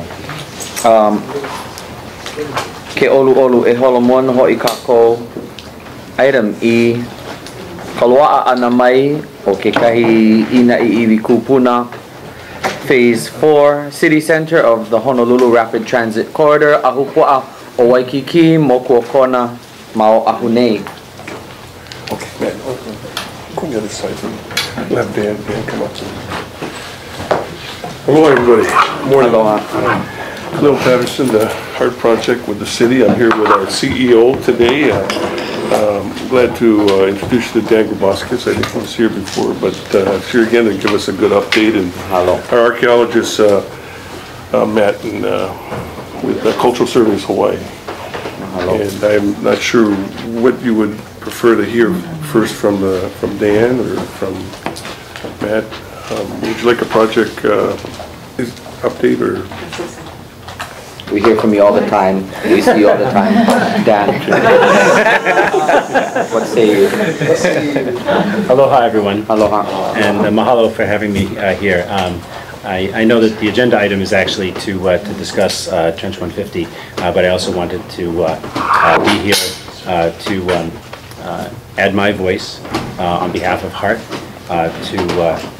to you and to other members of the public here about the commitment that I have and the commitment that HEART has to progress with the work that we're doing in the most respectful and the most serious manner as we can and as possible, and that we have, as anticipated, made some discoveries in the initial work that we've been doing in the city center area. And again, I know that Matt is available to talk about specifically in 150.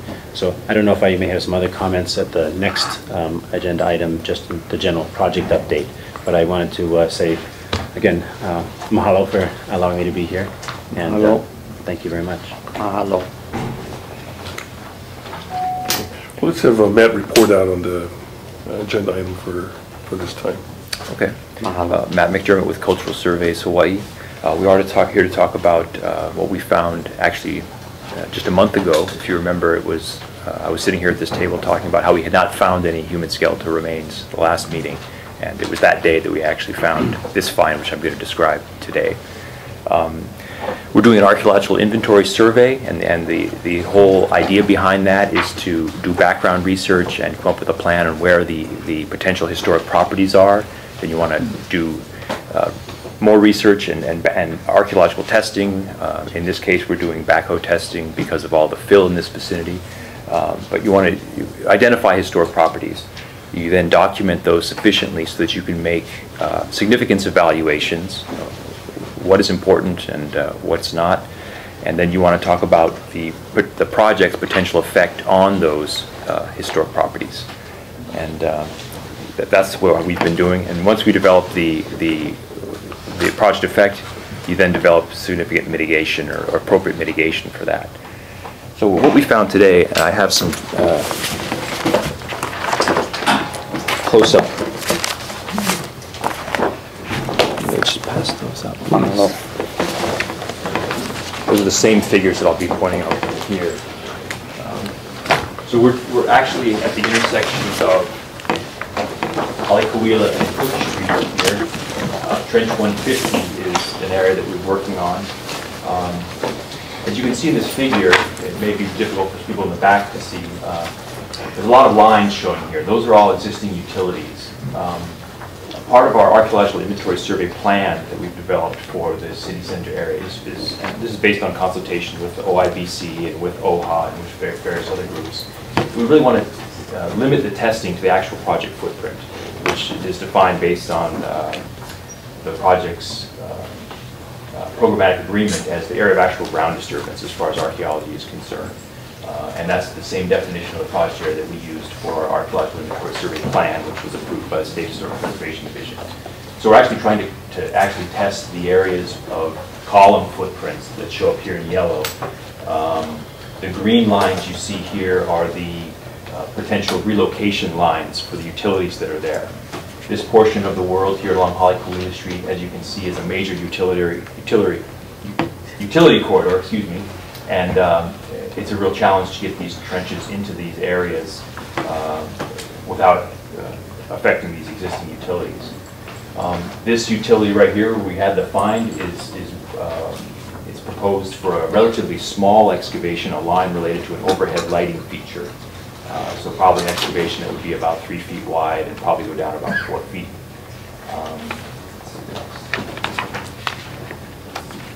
We know, is a little close-up of that same thing. You can see the utilities that are there. The purple is the sewer, the orange here is electric. You've got further electric here. There's also storm drains that run down through the center of the street there. In this instance, we're actually testing the utility corridors as opposed to the column footprints, because the column footprints right now have already large utilities going through them. So we focused on the utility application areas there.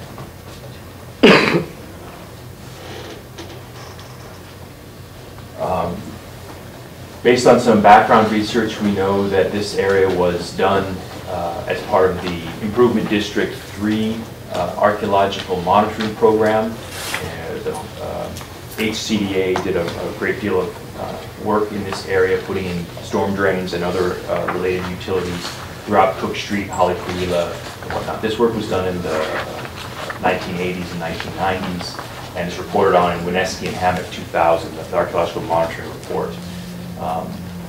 You can see from this area that there are burial discoveries that were related to this archaeological monitoring at Cook Street in Halikuila and within Mother Waldron Park right here, part of our historic property 5820.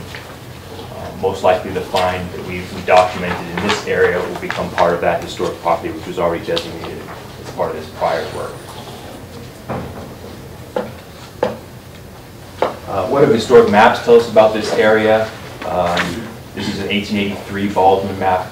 You can see this kind of checkerboard pattern here, which represents salt pans and areas in Kaka'ako that were there. It was a low-lying area, kind of between Honolulu and Waikiki here. A real mosaic kind of environment with high sand swales intermixed with low coastal marsh areas and fish ponds, salt pans, that sort of thing. You can see the red dots here are actually alignment of the testing that we'll be doing there. And Trench 150 is right here on the edge of these salt pans. A little later map, this is 1884, so showing a little more development that's going on here. We're actually in the footprint of a Land Commission Award 1503, which was awarded to Pua'a. And it consists of a house lot with 3 associated fish ponds. This is a 1927 aerial photograph. This shows, you can see a lot of small dwellings, some warehouse type features, and the street alignment, the current Halikuila has not quite gone through there yet, so things were still in flux. Important to point out that this would be after, this development here would be after the turn of the century, the early 1900s, importation of all this fill that was there. In this part of the world, I say it was a mosaic, and they brought it as land values increased between Waikiki and Honolulu. It was important this area become developed or more heavily utilized as land values went up, and they brought in fill from various dredging projects and from terrestrial sources up above. And archaeologically, we've documented these fill deposits.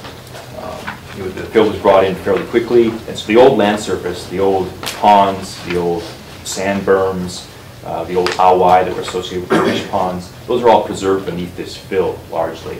And part of the exercise in the AIS process is to dig down through those fill layers and try to find that old land surface, because that's where the likely significant archaeological resources would be.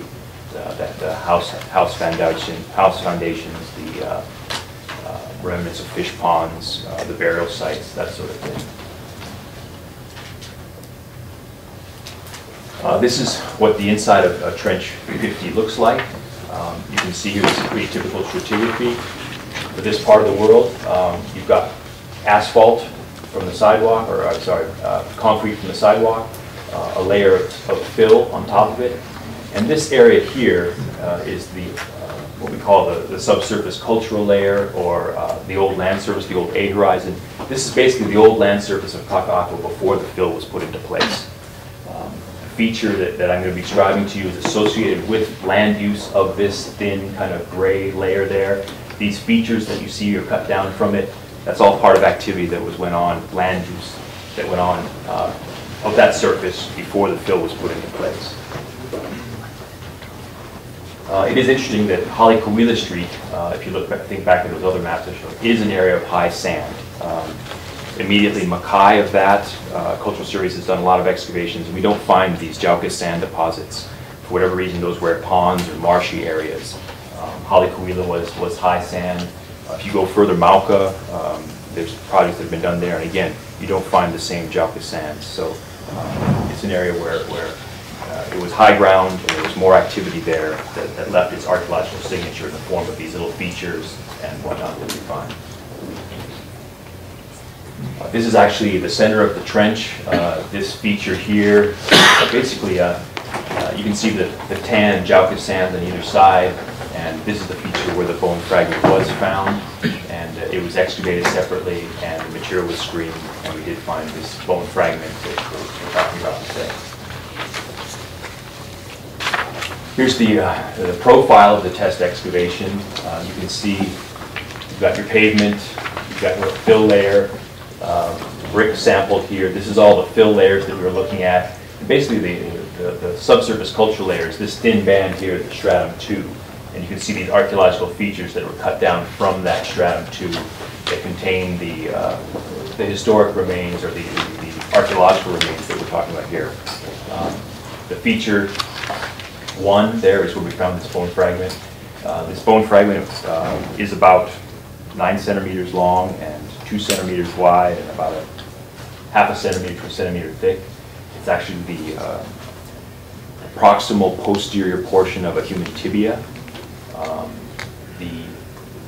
The bone is obviously broken on all sides. The distal end, or the end furthest away from the head, it has a filed appearance to it, like it's been sawn or cut.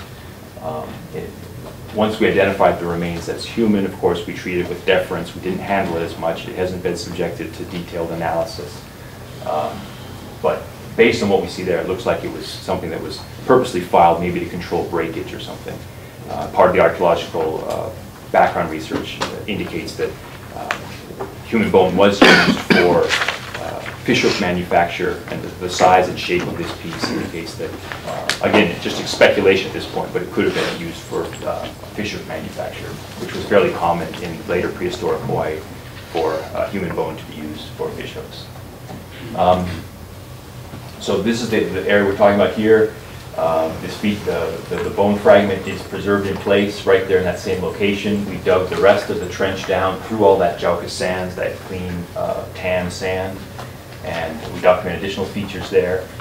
The culture deposit that we're taking out of the stratum 2 is fire-cracked rock, marine shell midden, the peepee shells, cowrie shells, all sorts of food remains, fish bone. Interestingly, we don't find remains of historic land use. We don't find nails, we don't find glass or ceramics, that sort of thing.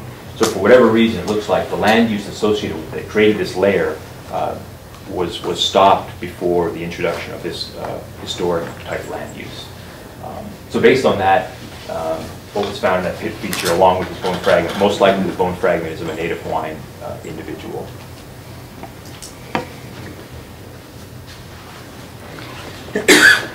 Any questions at this point? Is that all clear? Hola. So what we have, I'm sorry, go ahead. How come you're not going to excavate underneath where you found? That's a very good question. That's in consultation with the State Historic Preservation Division. They wanted us to leave the bone in place until a treatment decision could be made. That's what I'm going to be talking about later, about the actual treatment of this bone fragment. And by pedestaling it and leaving this in situ, we can leave the bone exactly where it was found. And that's the option being basically preserved in place if that's what's decided. That leads into the topic of discussion, which is how to treat this human bone fragment. We had a lot of discussion during the development of the project's archaeological inventory survey and the project's consultation protocol for EB finds like this. And basically, we knew it was likely to find these situations where we have disarticulated remains from an archaeological context, but it doesn't appear to be from an actual burial context.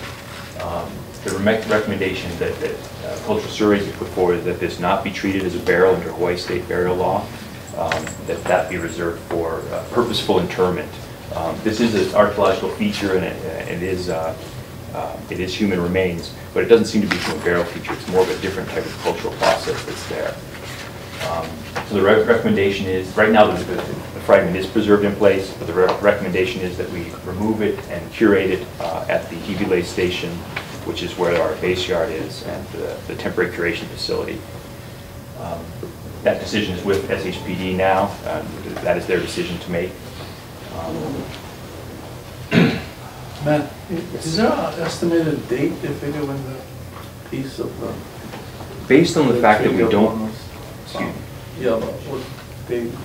Based on the fact that we don't find any historic ceramics or glass or nails in this layer, it seems pretty clear that it's before, say, 1810, something like that, when all these historic Western artifacts got distributed throughout the kind of the land use, that sort of thing. It could be pre-contact. It's difficult to say. Matt, if determination is to curate it, are you going to then dig down to make sure there are no other EV? If you're wrong and there's other EV there, then that would skew your determination for the original hypothesis. That's again a good point to bring up with SHPD, whether we want to do that first before we make a decision. Right. Other questions? He maunino no Keia Ahane. Any of our council members? He maunino no ke Kaiaulu. Aye. Roll call, presentation. Kaya ka manawa no ko ninaw. Alo mai ka fong mai tala hiki akala ka. O vau o zi, no wai pi o mai au. E ho mai o ko e manawa kupuno I ka o I ko manawa. My name is Z. What's up, everybody? The I know for whom I belong is YPO, Wai Oahu. I represent a group called Makavalu. We have over 400 members. That's not including their families who they represent. I'd just like to speak on behalf of them and with regard to the iwi.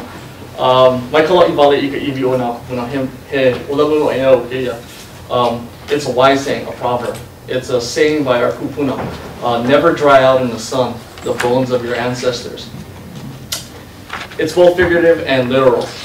It's tantamount to murder. Kupuna are everything. Them being placed in kanu in the ground is our pili, it's our connection to Aina. It's a connection to that place, to them. And to sever that connection, that's cultural genocide. But, I mean, that's a major issue. Another thing, I guess, that hasn't really been factored in is these people are being buried in this place, not because it's a designated cemetery, because this place was everything to them. It meant something to them. For most of these people, it was a place where they found their wahine, their kane. It was a place where their children were born. And to dig them up and to replace them in someplace else that they don't know, that's bad and it hurts. So I can't see any logical explanation, any reasonable explanation for moving them anywhere. The only choice I would have, I would say, is to keep them where they are because that's where they want it to be.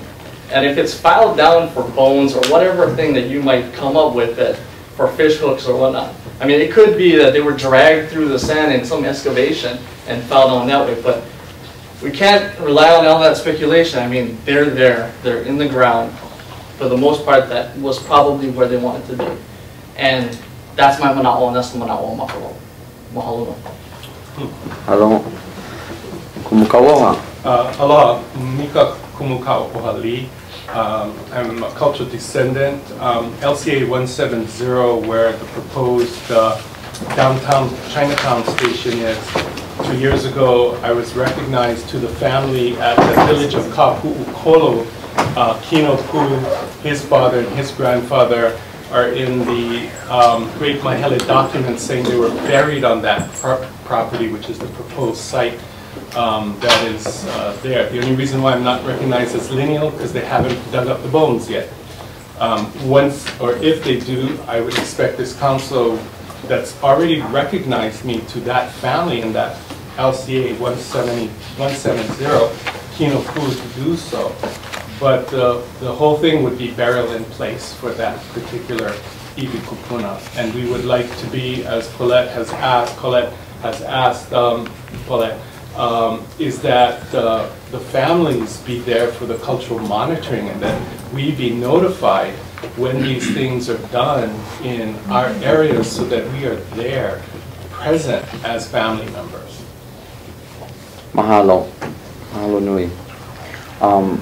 That would bring up a very important topic, but perhaps after the rest of our commentary and questions. Kanalo. Hi, Kanalo Koko. Hi. I just want to go about ancient burials. A long time ago when they had ancient burials, they would dry out the bones in the sun for 1 year. They would dismantle the chief's bones and put it in front of his house and have it dry. We have history of moving bones at the Royal Mausoleum. King Honolulu moved down to Waiau Church. Other chiefs from other island buried in the mausoleum. So there is a history of moving our ancestors' bones in an area where they feel that it's comfortable and respecting them. So just a correction of the Hawaiian ancient burials, they used to put the chiefs under 6 inches of sand, build a fire on it for about a month or so, and the flesh would fall off, and they would mantle the bones in front of the chief's house and let it dry out for 1 year, and then re-intern the bones. So there's a history of drying out bones and moving them. I just wanted to make that clear. Waikala'i Balai Video na Kupuna. Yep. Mahalo di. Mahalo. Kaleo.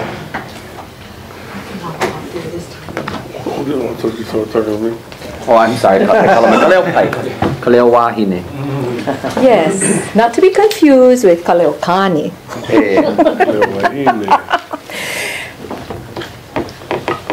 I remember when these discussions first started. And one of the things the council members at that time really stressed was that the reason for the testing was so that they could remain in place and redesign. That is why they wanted to have the cultural inventory survey done in the town first, so that they knew what they were getting themselves into. Okay, that was the history of it all, and that was the mana'o of it all. Now, if we're going to talk about burials, I would suggest remain in place, because that was the mana'o of generations of burial councils. There are many of you who are new, but maybe even 2 or 3 that have turned over. That was their mana'o then. And I think that it should still be that mana'o today. I would have to disagree with my cousin. Konaya no mo sanya. So we couldn't possibly have buried them in sand anyway. But we only expose our kupuna to the sun if it was our enemy. That is what we did, to show desecration, to show the ultimate insult. That's what we did. And we also made implements with their bones. That was not a sign. Many of it was secreted away, especially still yet in this, the 20th century in Kona, they still did the old way, and they still secreted away their kupuna so no one could find it. So maybe here in Oahu things have changed, but in other areas of the state some practices are still kept intact. So I would suggest that the council really evaluate what has been the historical genesis of this project in their mana'o.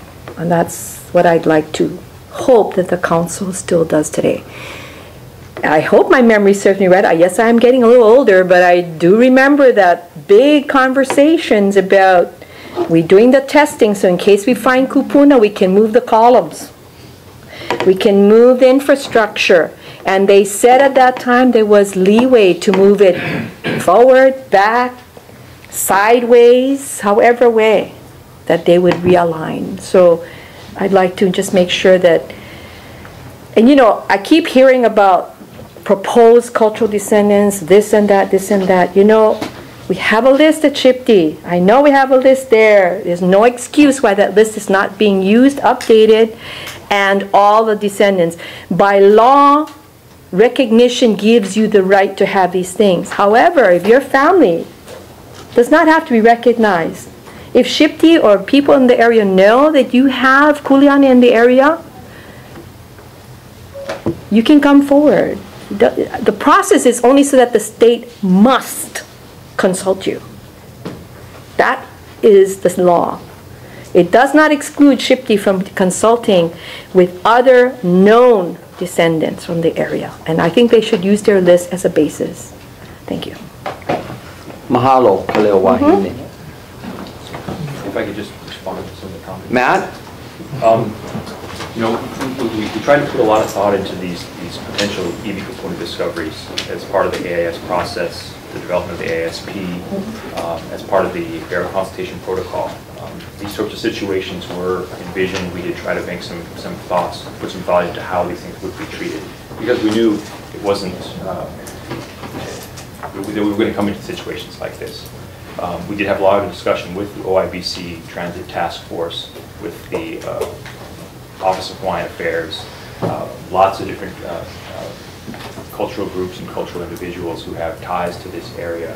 And the summary of that was basically our burial consultation protocol, which does talk about these clear-cut cases where we have EV kupuna in place. There's kind of gray areas, such as this, where it's not really clear exactly what we have. And there's areas where it's more clear-cut that we don't have a burial site. It's material that was brought in and filled from somewhere else, and it's only placed there is from prior disturbance that occurred in the 1940s or 50s as part of the fill episode. So we're trying to weigh that evidence, and Cultural Surveys has made a recommendation to HART that this not be treated as a burial site. And one of the reasons for that is, as part of the archaeological inventory survey plan, if we do preserve this in place, it requires a great deal more excavation. We're in an area of a high sand berm. The likelihood of hitting other burials is quite high. So if we can reduce the amount of actual excavation by potentially keeping this utility corridor in place and moving the small fragment, we may be able to not hit full burials that might be there. So that's part of the thought process that was put into the decision. Some of you to consider. Mahalo. I'd like to take JR and then Kamala Kalai and then Kaleo and then Pono. Okay. Hello, JR Kapu Williams. On behalf of Auntie Paulette Kalikini, as well as Ohana Haley Inouye, Ohana Maderos, Ohana Kiawe Amahi, they all recommend to preserve and place this one. Mahalo.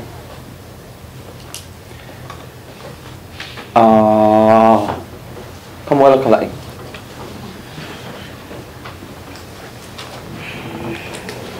How's it?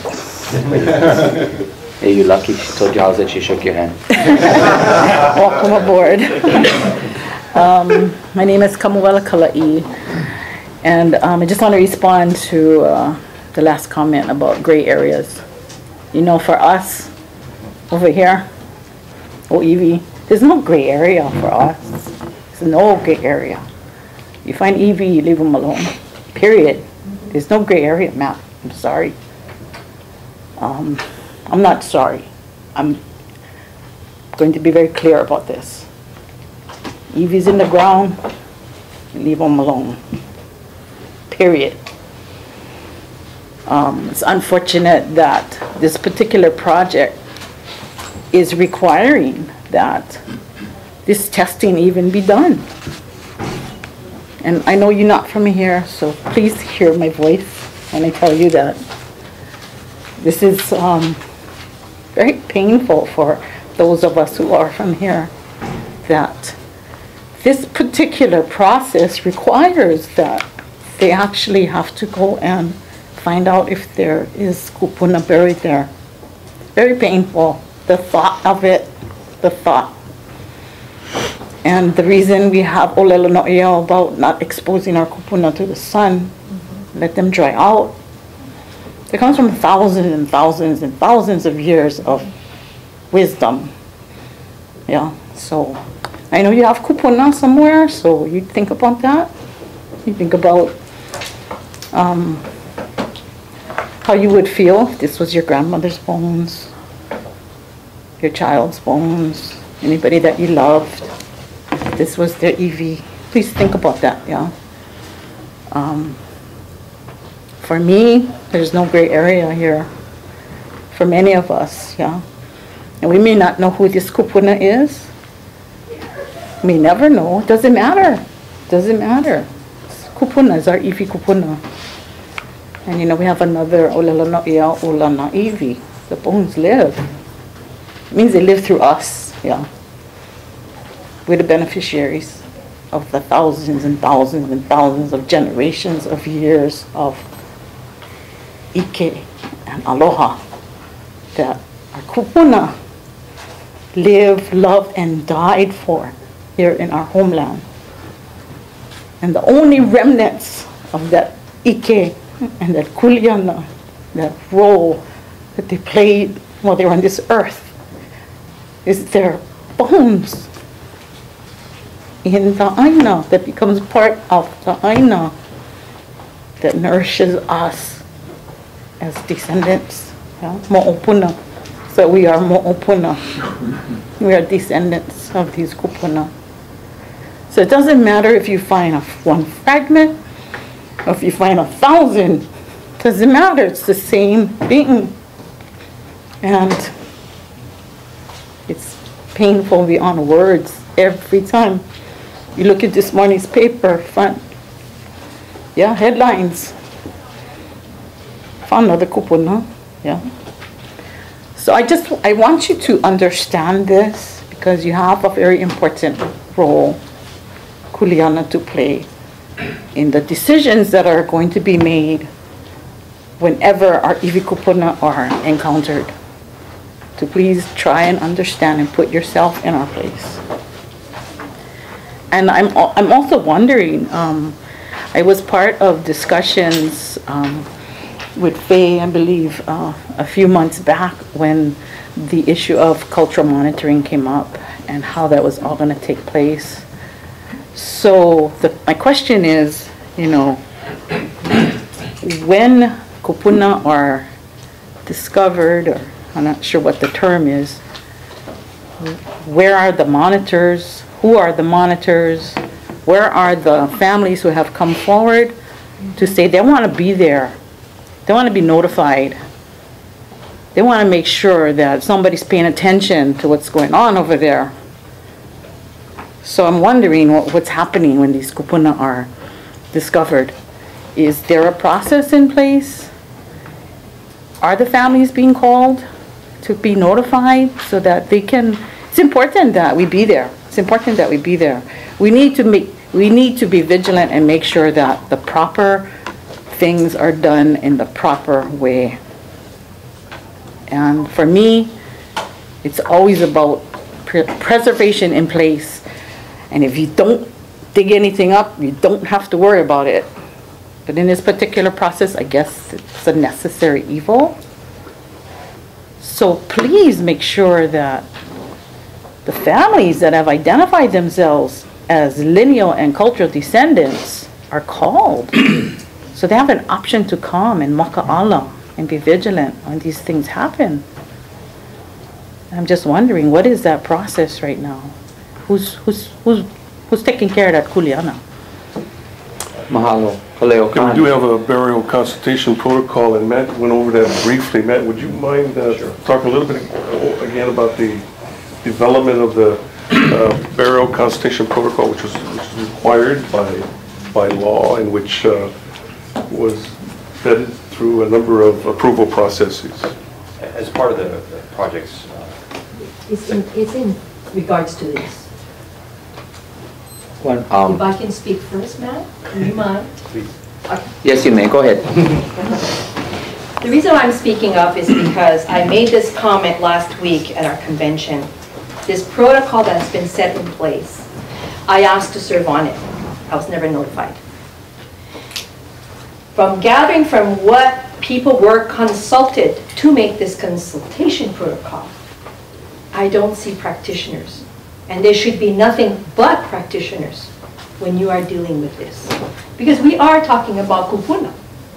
We are not talking about other archaeological finds.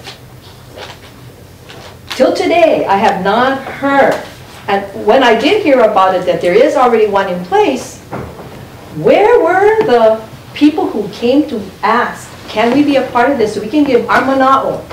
Yes, you may have OHA, but OHA may or may not have cultural practitioners. You may have community members, they may or may not have specific duties to kupuna. And that is what is lacking in this whole process, is that we have formed some, and this is not unusual, we formed something using the main people that we always consult with, but what we're not doing is actually going out and only we, practitioners, can say who another practitioner is. We cannot have the city and county or the state or the federal government tell us who they are. Only we can make that decision. We will know, but we were not at the table. And especially I feel insulted that I was not at the table when a year ago I asked, I want to be consulted in anything to do with this project. To meet with you, Dan. To meet with people of decision making. Nothing has come to fruition on that end. And that's why I wanted to address, yes, you may have this consultation process, but it means absolutely nothing. Because who's the practitioner is going to be there when the kupuna is disturbed to do the prayers, to go over there and to do our cultural practices until decisions are made for that kupuna. something has to be done immediately after the disturbance. Not a month, not two, not till the burial council decides, not till Shipki decides, but it's our kuleana to go in there and make sure. That's the process that's missing, and that's why I wanted to speak before you, because yes, you may say what it is, but I'm telling you and Dan what it's not, and it needs to be corrected. Sure. Thank you. May I add as a cultural practitioner? You give me. Yes. Go ahead. As a kahuna papakila hoku and kahuna okekai, I echo the sentiments mentioned here by Kaleo Wahine. The Lama Pule Olelo is a purification ceremony that has to be done right away when a kapu is broken. Your purikala with the limo to pull up all the hurt. The limo turns from sweet to bitter the moment it touches the ground, and it has to be chanted into the ocean to be taken away. The kapu kapu ceremony to anoho, ala, ala, apa'a, malo'o Hawaii, to put back the kapu in place. The standard person does not know any of this. And this has to have a list of cultural practitioners. Otherwise, you're going to have what we know in the record of tractors turning over, people being hurt that are part of the union, surrounding people are going to be hurt because you break the kapu kanawai. You break the kapu. And you have to, on the hot spot, have people to soak it up like it was a toxic spill for nuclear waste. Because that mana is going out once the genie is let out of the bottle. Claire's absolutely right.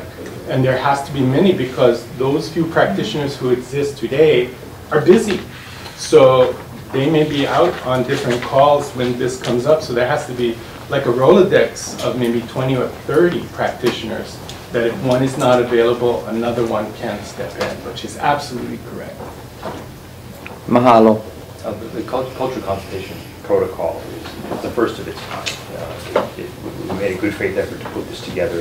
I think I met with both of you during its initial, talked about it, and we tried to put your input into it. This is the first time that it's actually being implemented. There's time, obviously time to rethink portions of it possibly. As far as getting the word out, I mean, there's a list of over 300 cultural consultants, lineal and cultural descendants from the area that are sent out email communication and followed up with letters or post mail summaries of these finds when we have them. So there is a process in place to at least get the word out there. And as far as some of the other criticisms you have of how we treat things when we find them, that's all things I think we're willing to talk to you about it. But it can't be discussed unless there's cultural practitioners, and that is my biggest point, and I expressed that at that meeting, if you remember correctly then. But none of that went into that process. That's why I'm saying there's a big gap between what was really discussed at the initial, then all of a sudden I was not included to any more meetings, no notices or whatever, but the thing is exactly right. Something needs to be done for the kupuna, not for us, for them immediately. It's not part of your protocol, and that is that is a huge disservice to our kupuna. And I think that because this is, you know, such a huge project and huge issue, it's our money that we're putting into all of this. Everybody's money we're putting into this. It should be the highest quality. It should be the best thing that happens. Not something that's decided amongst a few people. That's my objection. Thank you, Matt. Mahalo. He maumana o ea e koloko nei. I have one more comment. One more and then Umi. Real quick. I just wanted to comment about what was said earlier about a history of our kupuna being moved. And that may be true, but in those cases, it's always a family decision. They're not moved willy-nilly, or they're not moved for convenience. There's a lot of thought that goes into that. So, you know, when you cannot find families, lineal descendants, you know, then you go to people who care about the kupuna. Because what Kaleo is saying is right. It's the kupuna that's the priority. It's not us. It's not us. they're the priority, so we don't move them unless we have to move them, you know? So I would just ask you as the leader of this project or to just try to make sure that you honor that process, please, as much as you possibly can. And consult with the families and consult with the descendants, because otherwise you're going to have a really big headache trying to fix it later. You really are. Okay? Do it right the first time. Okay? Mahalo nui. Mahalo. Umi.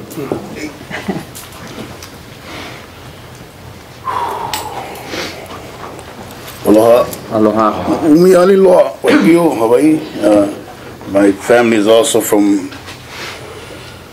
Kakaako, and I visited last night before this meeting to go and pray over the bones that are still there. My concern is from the beginning. Bobby, nice to meet you. CEO, I like CEOs. They make decisions. The first decision that wasn't made, though, was that we had no cultural monitors on a federal project, which amazes me because as federal monies come in, my father's full-blooded Cherokee, my mother's full-blooded Hawaiian. And all the Cherokee projects always had cultural monitors from the first day. This project, I've been asking around and kind of doing it on our own to try to find out why there wasn't an input of cultural monitors from the first day. That includes the development of what it looks like, the development of the different areas where they're going to be stations. Instead of going like from Eva Beach to Honolulu, drove the whole way, seen it up and down at night, during the day. And the kupuna need to be left where they are. They really need to be left where they are. But I don't understand why all these plots that you've done before this has not had a culture monitor with you. So that means all of these places you've dug up, I don't mean to say this, but we might have to dig them back up.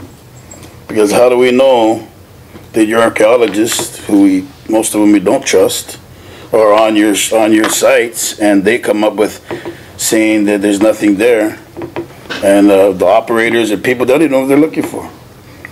So my concern is that there has been no monitors from the beginning, and that's shocking. I mean, it just amazes me that the much technology and much input you would have had to put the project together from the very get-go. You would have put a monitoring system in there with it to be on find every hole, every place, and I haven't seen that. So this is my mana. Mahalo. He mau mana o e ai koloko nei, yes. Okay. We recognize your face as well. Good afternoon. David Franklin, Native Hawaiian Legal Corporation. We represent Kanohi. I know JR spoke on her behalf. I just want to make a point here that's a little complicated. It sounds like the CSH and maybe the city are taking a position regarding the definition of burial site that I don't necessarily think is supported in the law. They would have the definition mean that read that a burial site means any specified unmarked location where prehistoric or historic human skeletal remains and their associated burial goods are intentionally interred. They want to interpret the word interred to include the word intentional, and then there's evidence that they believe suggests that it's not intentional. But that's not how the law reads. The word intention is not there.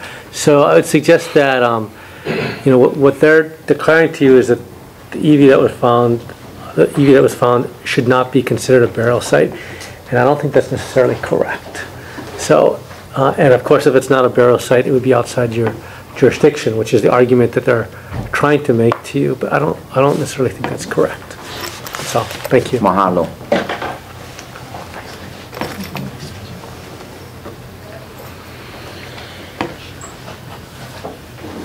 Kaleo wahine.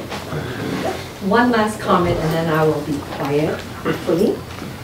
I just want for the record, and I need this to be on the record, that And Dan, I'm sure you're not aware of this.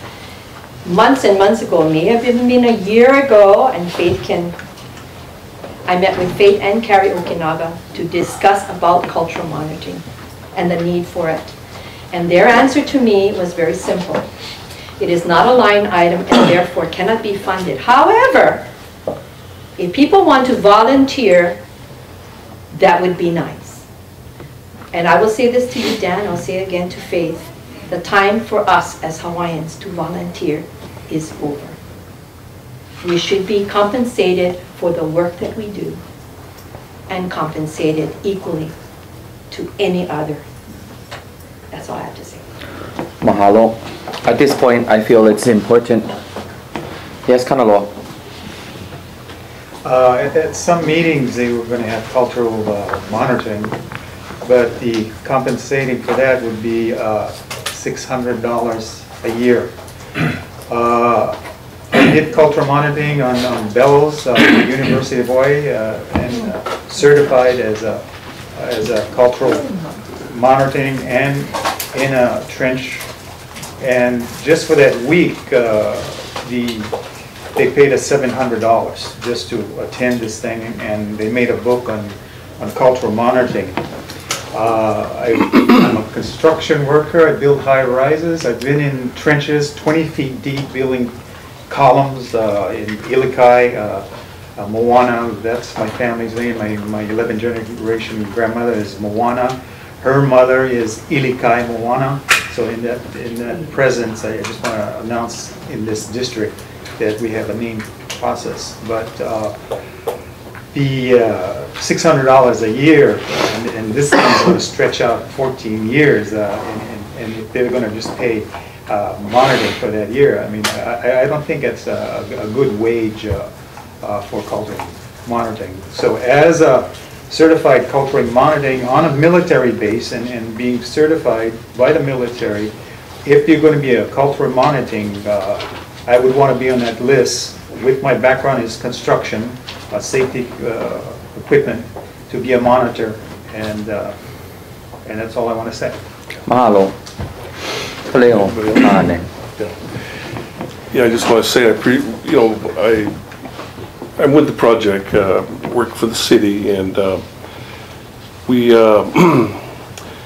have heard the concerns. I'm just going to say a little bit about the work that we have done in trying to work on a cultural monitoring program. It's been about a year.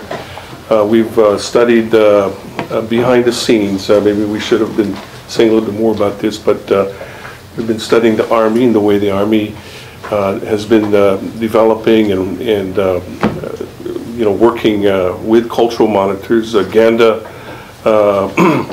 has been hired to employ cultural monitors on a number of projects. We've talked to other organizations that have done cultural monitoring. So there has been a process in which this is a very complex project, and I think we have put together. We've had people in the community look at a draft plan, cultural monitoring plan, and Dan's going to say a little bit about a recent meeting that we just had. I don't know if this is the appropriate time for Dan to speak about that, but I would defer to him to speak about our movement and efforts and decisions related to cultural monitoring. This is a good meeting for him to do that. Also, the idea of cultural practitioners. We've also tried to figure out how to do that on this project. There are a lot of laws, and we have the burial consultation protocol, which cultural monitors have not been a part of that protocol. So that's one of the limitations that we have, is we have to follow that burial consultation protocol, which has been approved by SHPT and the community and our corporate council. And so these are some of the limitations that I've seen that we've had to struggle with. But I think these are things that we can incorporate. I think Dan is willing to address that, and if it's appropriate to do that now, I think Dan's willing to do something in that area. Please share, Dan. Well, Thank you, Kaleo Kane. First of all, let me thank everyone for sharing their mana'o with me today. And thank you very much as well for your mana'o.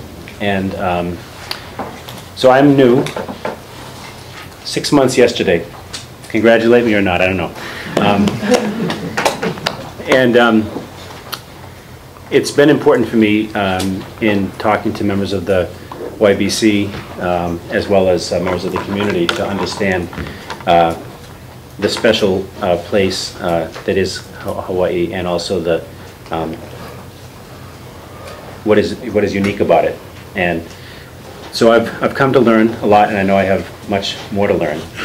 But in my coming to understand some of the issues around the special factors that you take into consideration for any kind of work in construction, or and particularly when you get into areas where you're likely to find iwi kupuna.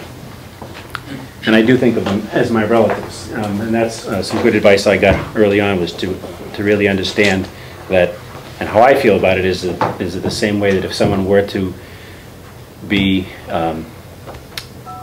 going into a place where my relatives have been buried, that's something that I feel like I would have not only a responsibility to Kuleana, but also some of the frustration and some of the, maybe I'll even say anger, respectful anger that's been expressed. I would feel that too. I really would. And so as Kaleo and I have had conversations, and as I say with other people, this idea of cultural monitoring, and it's not that we don't trust Matt or others, but I think it is important. I mean, if you were going and doing this work and saying, well, it is an unintended consequence that family members might be found, going back generations, that you have a right to be there to watch and to see and to observe and to make sure that things are done. The other word I learned, pono, right? And that the prayers, as the Pulea said, and that people treat people with respect, which I've seen, by the way, in Matt and the people who have been there. And even after we've had discoveries and I've gone down, I want to thank, because literally the other day, Kaleo was at the other end of the island and came there to do the prayer and to remind us what the importance. So I just want to thank him too. But he's guided me in terms of trying to understand some of the importance. And I would just tell you that we've talked a lot about cultural monitoring. So here's the CEO speaking, which is, we are going to have a cultural monitoring program. And those participants will be compensated, because that's not right, that we ask people to take their time to do that. I have still more to learn about the exact work of cultural practitioners in this, but I understand the availability for prayers and for other respectful things that need to be done. But I would just tell you, as of today, and we've been trying to do our cultural monitoring with Kaleo, but as I've come to learn, it's the lineal and cultural descendants, the families, that have the right and the need to be there. And so we have worked on a proposal which we want to share with everyone on this AIS period, which is going to only be for the next few months. So we want to try to see if we can move that along quickly, because I want in the very near future to have cultural monitoring on the remaining sites. And we have quite a few left.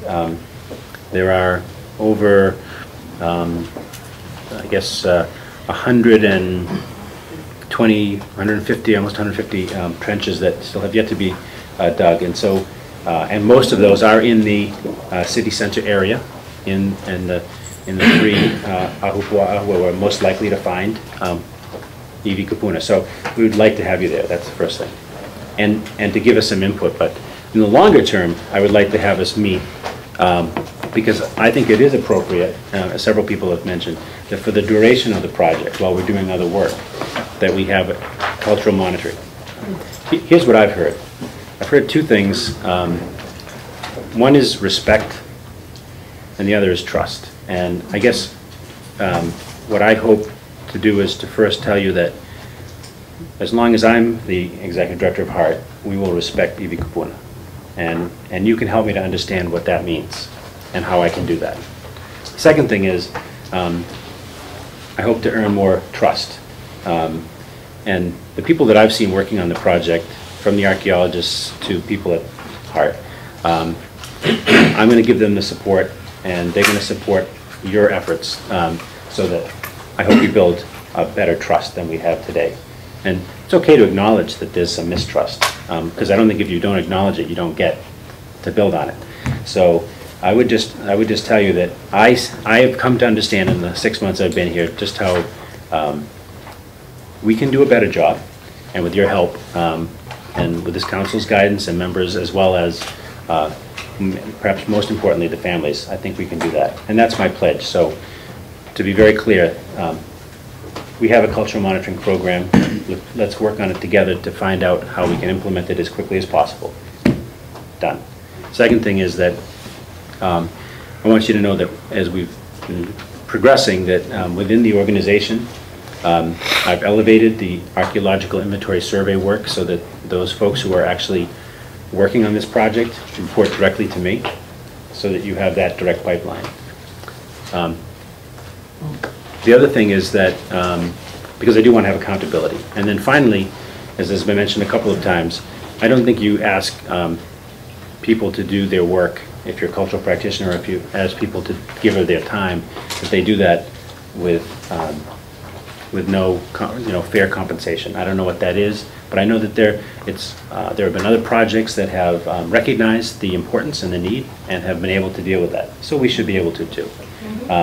And so I've already asked staff in just the last couple of weeks, as I've come to understand the work that Kaleo and others, Faith and others have done over the last year on the cultural monitoring roles and protocol that we kind of think we could implement soon so we can deal with these. I think that would be good. So respect and trust, that's what I'm trying to impart. And I think it's just right that we have families there. And finally, just, I mean, I think the deference should be given to the families. And so I don't want to have to dig anywhere that I don't have to either. I know that just to do any kind of work, I guess you have to. But my pledge is that we defer to the families, obviously, in what we do. And for those who also pointed out, the reason we do this early is because we are only in 5% design in the downtown, and that we can design around different locations. And I think that was the promise we made. That's what I've heard. And so I'm here to reiterate that promise as well. So if there are burials and they're determined to be such, and the determination is to leave those burials in place and leave the respect there, and then that's what we will have to work with. I would just ask to have open mind, I guess, for other considerations that is within the purview of the council or the state historic preservation, or even own family wishes to have also reinterments, if that's also what people would wish for. And we would respectfully deal with that. And I know we've had a chance to talk about locations along the alignment where we could make those locations, those respectful places for reinterments, should the families wish to do that as well. So I just wanted to share that with all of you and say that I've heard you, and I hope we'll do better and continue to work together well. So I thank everybody. Mahalo. Mahalo. Yes, Kaleo. Just a little follow-up, and thank you, Dan, for sharing that support for the families. We are currently convening the lineal and cultural descendants right in that Halikuwila area, just in those 2 blocks between Cook Street and Keawe, where we have a city center station. Kamehameha Schools has a big lot that they're developing. In fact, the station is partly on that easement that Kamehameha School has. Right next to that lot is another lot that Halikuwila Place, a 19-story condominium, is being developed, and then our project. And so the cultural lineal descendants for that area are quite busy, or are going to be quite busy, because that project, those projects are going to be starting up soon. And I know they're organizing efforts to gather the cultural and lineal descendants together at the end of this month. And so we're trying to work that schedule out in collaboration with these other entities, Kamehameha Schools and Stanford Carr Development. And so there hopefully will be some collaboration in the work with the cultural and lineal descendants. We're going to look at the burial consultation protocols and but also begin a good discussion on cultural monitoring with those lineal and cultural descendants when we get them together. And I would just say, and I think, and because while we're talking about trying to do something focused on the AIS, it's really the next several years, 5 years of construction that we'll want to make sure that we have a full collaborative and invite conversation, so we develop something that will be good for that long period. And hopefully, beyond the AIS, yes, the construction phase. For the construction phase of the project. Mahalo. Vice Chair. Mr. Grabowskis, you said you want to have this in place as soon as possible. What's your estimate? Just because I know there is a concern that there's already been burials discovered already. I mean, I think we could we can be ready to go at any moment, the next several days even, but I think we just want to, I guess as I understand it, there are some folks that Kaleo has worked with in terms of some cultural descendants who've expressed interest, but I want to open that up for other people to be able to participate.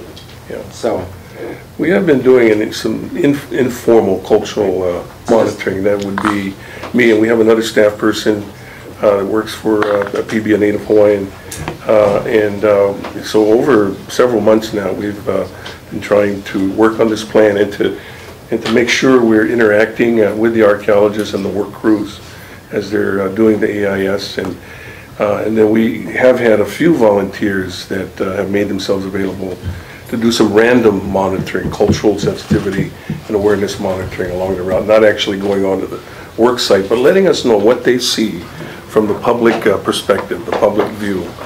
And so we have tried to not be static, but to be active in an informal form of a non-recognized form of cultural monitoring. And I would say, Jonathan, that if there are those, and it sounds like there are those in the audience here today who may be interested in participating, talk to Kaleo before you leave, and that as we spread the word from folks here to other places, to have those folks participate. What I think we'll try to do, as I say, identify as many people as we can who can participate, and then there are obviously, it's a work site, these are work sites, so there are issues of liability. We want to make sure in some training to get people to be safe on the work site. We don't want anyone to be hurt.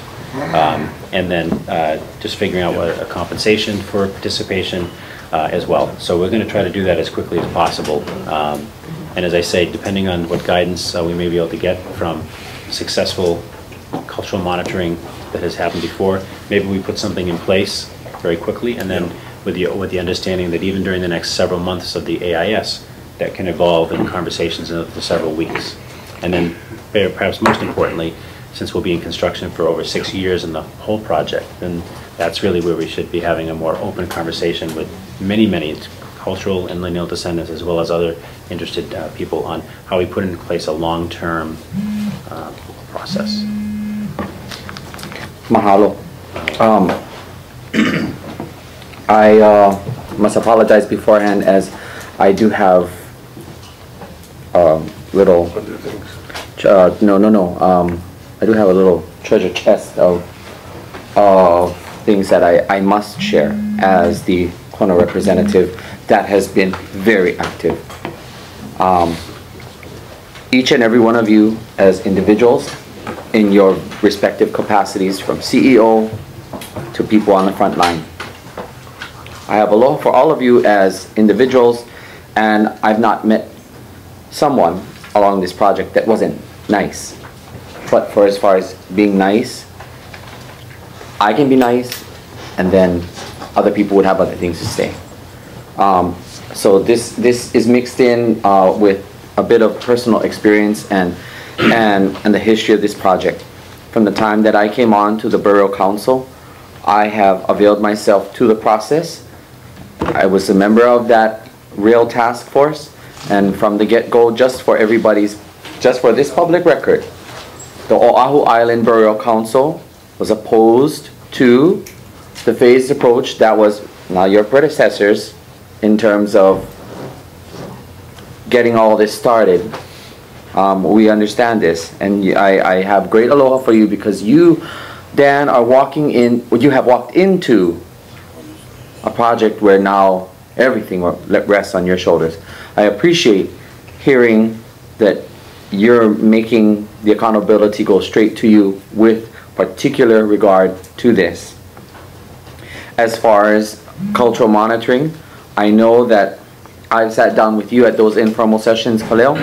I should have had a full-time job working on this project at the rate that I have left my job and gone to various meetings.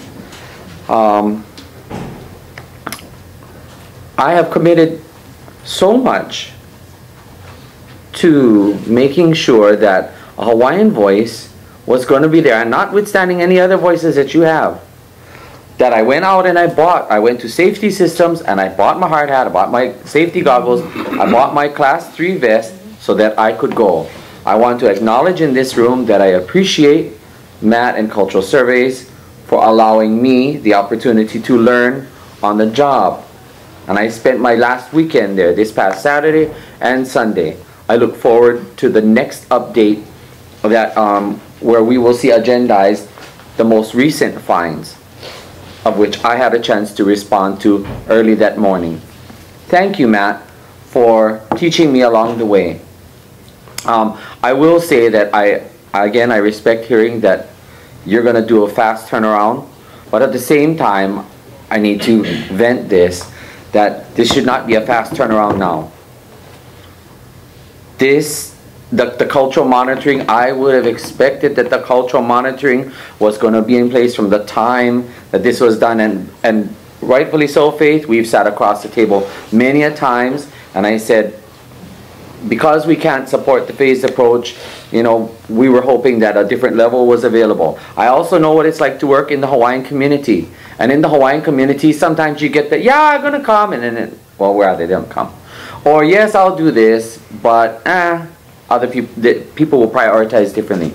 But this project is one of the biggest projects that has come to Honolulu. And what I have seen, I acknowledge former chair of the Borough Council, Kaviko McCaig, in the room, because we too participated in this process. And we have seen that through the various branches and levels of government, regardless of support and opposition to the rail project, this project was going to come along. What we have now is the great responsibility to ensure whoever is going to be on your list of people. I reread that burial treatment plan and I saw the whole list of consultants for the burial treatment plan, but that is a different group, guaranteed, because those consultants, and I learned it from you yourself, Khalil, some of those consultants don't want to be consulted. And if those Hawaiians don't want to be consulted, well, aloha to them, move to the side, let the rest of us take on our kulana. If they want to be ignorant and disregard and skip themselves out of the process, that's great. But I'm sorry, there better be, as the Kona representative, I would like to see whoever's going to come back in this room, that list of people has got to be ready. Whoever said that they want to come, that's great. And however you can turn it around with regards to making sure that if they choose, now some cultural practitioners will not accept anything, but should they choose to, that would be great. I truly appreciate that you stand behind that, because you're so right. The time for Hawaiians doing everything for free is out the door. But I availed myself, and what I learned was invaluable. So much so that I walked straight from what I learned, and I went to another project, another development project that we will not hear from today. But the next time that the rail project comes before the Borough Council, please make sure that you have those cultural monitors, because if we didn't receive that call on Saturday morning, there wouldn't have been a cultural monitor. Now I recognize Matt and anyone else who, from the cultural surveys and from the archaeological perspective, I recognize that you all are trained. I'd like to also acknowledge Tracy Lawson as a part of your team. She was making sure that everybody was following the standards and the procedures and the expectations. I also want to acknowledge Royal Contractor because I saw David Iaya Foreman lead his crew excellently. I appreciated that. Also, State Historic Preservation Division for your reps who did come down. It's Josh and Matt. Thank you to them, but I strongly urge you to make sure that you have your pool of separate cultural monitors, because ideally, and again, I know that all the history is history, so trying to rehash it is really not going to be productive. But when this project decided that they were going to listen to the American federal government, that okay, we're going to go this, the contradictories to what our old state laws provide for, cultural monitoring should be one of the first ones, because the lawsuit that Paulette Ka'anohi Kaleikini now successfully won all brought us to this point. And now the fact that I would have to go down and respond, it's my humble honor to go, but at the same time, the whole rhythm of this is just not it's not quite where it needs to be. So in all fairness, we're really late with all of this. A lot of it is really, really late.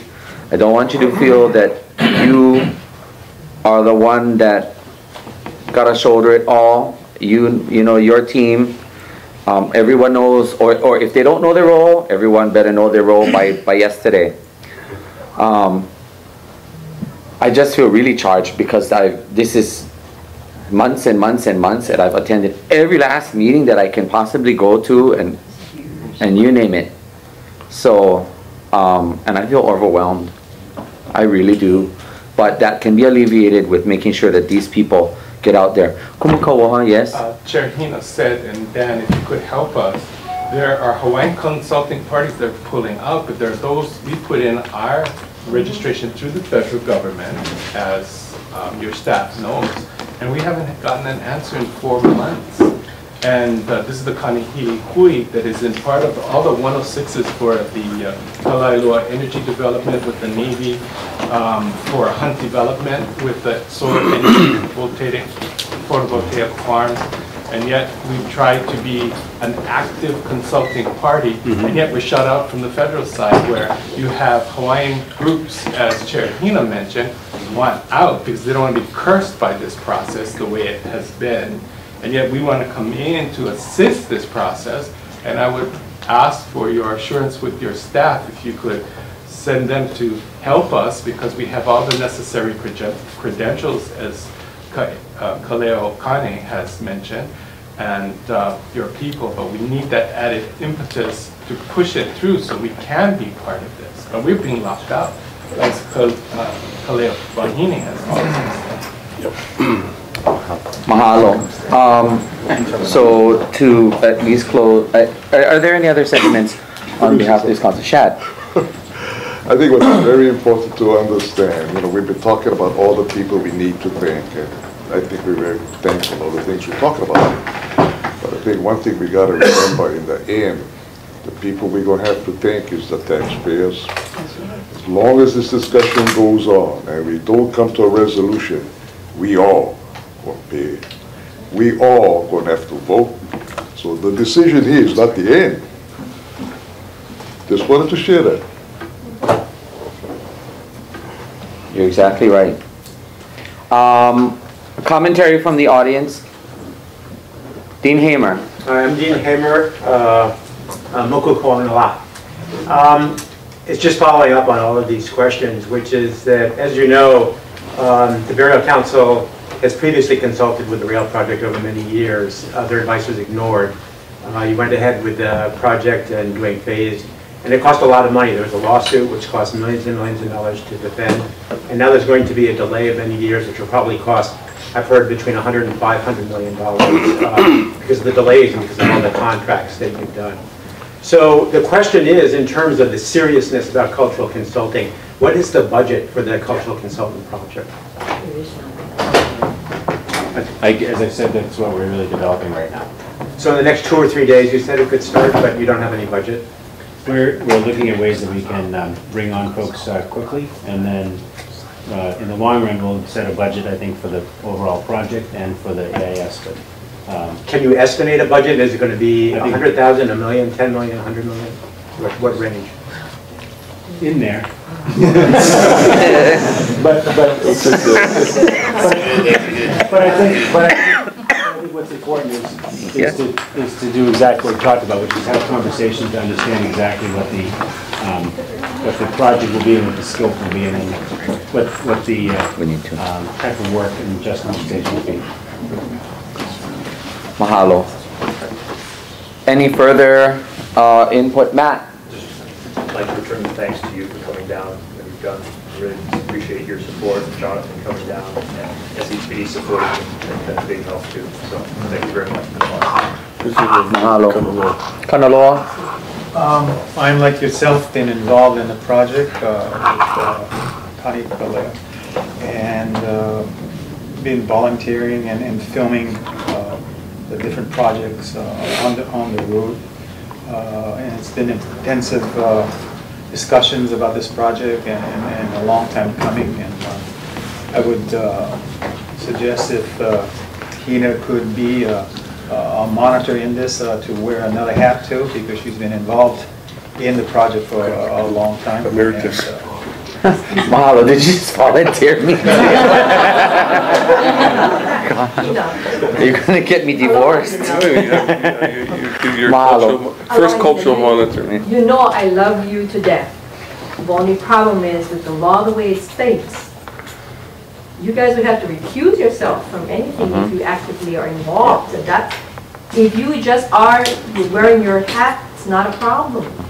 But once you get into as associated with on their list, you would have to recuse yourself. And I would rather you sit there and be a part of the Burial Council than otherwise. I just wanted to mention that. Mahalo. So to address that, this comment goes to everyone on this council, but I'll center it from this individual perspective. I will continue to avail myself.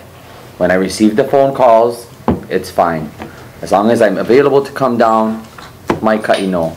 As far as being a cultural monitor in another regard, a more formal way, I'll have to politely decline your recognition. Thank you for the support, but yes, I don't want to be forced to recuse myself from this. However, I would like to advocate for any and all of our council members in our busy schedules. I have learned so much from availing myself to the process of going down to the trench being dug, seeing iwi kupuna. I have seen the disarticulated fragment. The one that we discussed today, I saw it in the pit that it came from. The recent find this weekend, I saw that as well. And there's so much to learn. If we are truly going to be able to speak with a higher, more elevated level of experience and expertise at whatever level, please do avail yourself, to this process. Make a phone call and contact, maybe coordinate, if not through Khalil, coordinate through Matt.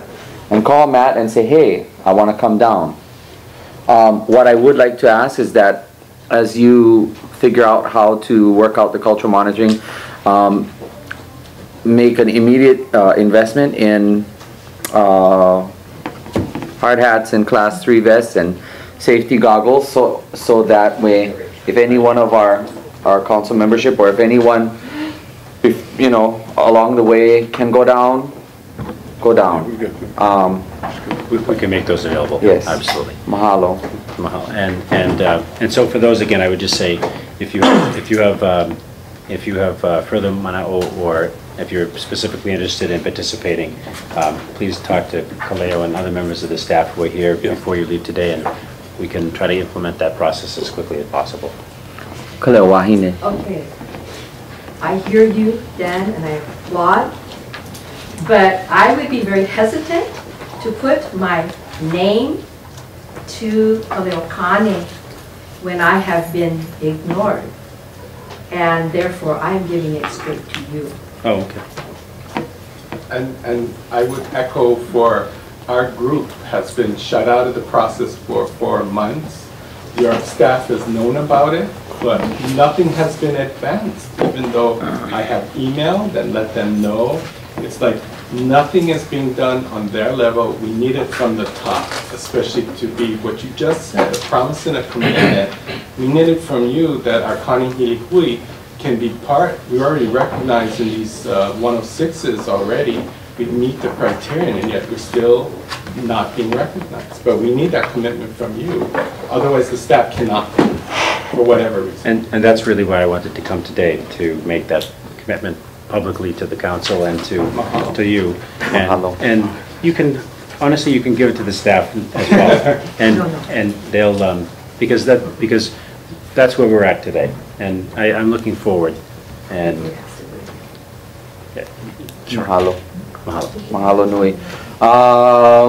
Okay, in the order of Pono and then, Kale. Aloha. Aloha. Pono ki aloha.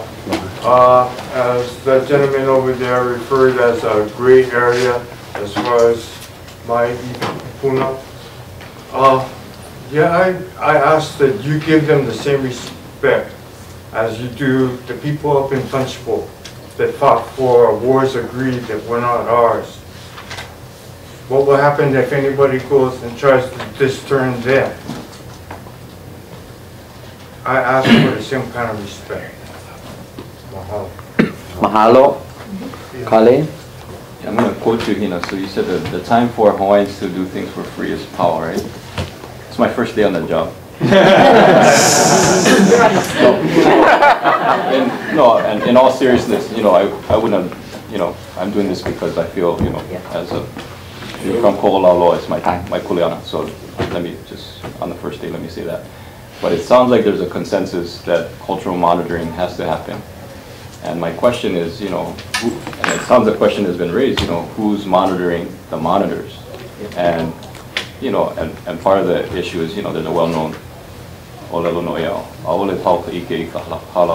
right? Not all knowledge is found in one school. So as part of this protocol, is there a way for the burial council to advise, to recommend, to vet the list? I mean, there's been a lot of discussion about there's lists out there that aren't being consulted, or so it's, I don't know, in our advisory capacity, is there a way for us to contribute in that way, to say, oh, maybe some people should be on the list, maybe these are, in addition to our own, involvement in whatever way we're able to. I mean, that's my question for the council. I'm not sure. Because it's in the best interest, it sounds like, of both developer and the Hawaiian community to be on the same page. And so if we can have, checks and balances there, that sounds like would be the best way to go. Mahalo. In redirecting this for you to respond to, I'd just like to say that yes, our council, through at least this project, the seat of the project being in Mokokona, that's how I found myself there. It does not preclude others, also our other Mokokona representative. And at whatever point in time that you do solidify this body, this council does look forward to a voice in the part of the process. And as you indicated, whatever expertise, whatever level of consultation and input we can have, we look forward to that. But would you like to respond to this? Yeah, I think the organizing that is underway with Lani Laplio and the descendants will look at the idea, which is in the burial consultation protocol, that the descendants would select representatives from each Aupua. The descendants of each Aupua would convene. So there would be an effort to have the descendants of an Ahupua'a make some of those decisions related to criteria, role, and responsibilities of the cultural monitor. This is a model that took place on the Waianae coast in the mid-90s, and each Ahupua'a not from Nanakuli to, I don't know if you, I was a cultural monitor in Makaha with Eric Enos. William Ilo was a cultural monitor in Lu'ulu'ulei, I think. And we were all selected by the tenants, the Native Hawaiian tenants of the Ahupua'a. So this is one of the proposals we're going to be bringing to the descendants. How can we select the appropriate cultural monitors for each Ahupua'a? And this, we're being told, is the cultural way to look at this. Also with the cultural practitioners, there needs to be some organization on how those get selected and how we interact with the cultural practitioners as well. So this is what we're hoping to do in the days to come. In the meantime, we are trying to take care of the AIS that is underway to make sure that we have some cultural monitoring and some pule, and so it's not like we're leaving that blank. We are trying to address the cultural protocols and concerns on this project. I don't know if that helps. But. Yeah, it does, but I mean, it's already started, so I mean, the time is of the essence. Yeah. I mean, should have happened yesterday, it sounds like. So I mean, I don't know, what is our commitment, or is there kind of... So we're getting a commitment now from Dan to roll this out. Yeah, you said done. Yeah, we'll do it as fast as we can, I think. Is that right? I mean, that's right. I mean, and as I say, from the work that Kaleo has done over the last year, he has an outline of what the cultural monitoring, at least for this discrete portion of the AIS, could look like, so we could implement it quickly. Realizing it won't be perfect, and that one of the things that I've heard today is that there have been many voices, but not all voices have been heard and really listened to. And so I just invite folks to have an expectation that while it may not be perfect, it's better to do something soon rather than later, and that we have a chance to do something better in that long-term plan for the whole project. Yeah. So I think what we've heard is just obviously our next meeting is the 7th of November. You might feel certain ways on the 7th of November, depending what happens on the 6th, but we would anticipate an update on what has been done to this point, how as soon as possible has played out, what of the many concerns that were voiced have been responded to already, which are in process, and we're in the process of this. Is that fair, Chair? Fair. Mahalo. Yeah, quickly, Kanaloa and Manili Haupua, myself and my cousin Kaleo Wanihini, being royal noble descendants of King Honolulu, and where that property is, the map was shown that Queen Emma has a property there. We're also descendants, noble descendants of Queen Emma. We're the closest family, so that qualifies us if we're going to use a Haupua as lineal descendants to monitor this thing. Myself and my cousin. So for now, we can do things like this. Yeah. Umi is also from Kaka'ako. Mahalo. But we'll work with whoever's here today. Yeah. Kaleo, Wahine. Okay. I guess I need to reiterate this. Really clear. To do burials. This is specific. This is all we're doing over here. That's all the cultural monitors are being looked at to do here is burials. Not every cultural monitor has as their specialty burials. It has to be that defined. It cannot go to just say we're doing cultural monitoring. It has to be defined. That is what we're looking at right now. Not everybody is a cultural practitioner in burial rites. That has to be a criterion above all else, whether it be descendants or not. Ka'anuhi's ohana, they are being trained already to do burials. So let us not be confused that we just have cultural monitors out there.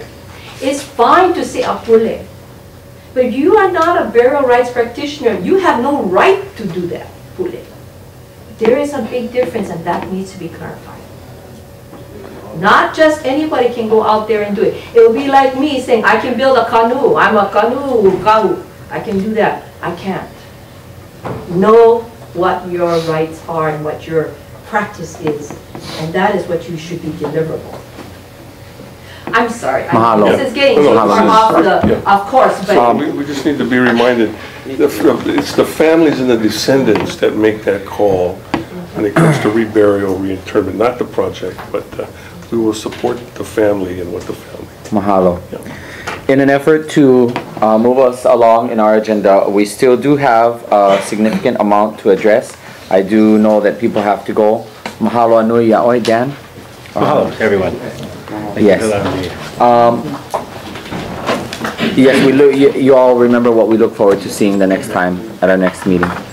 On the old business, it does read as item A, update on HART regarding the proposed 20-mile rail route, and this is a discussion of the above project and an update by the Attorney General's office regarding recent Supreme Court decision made.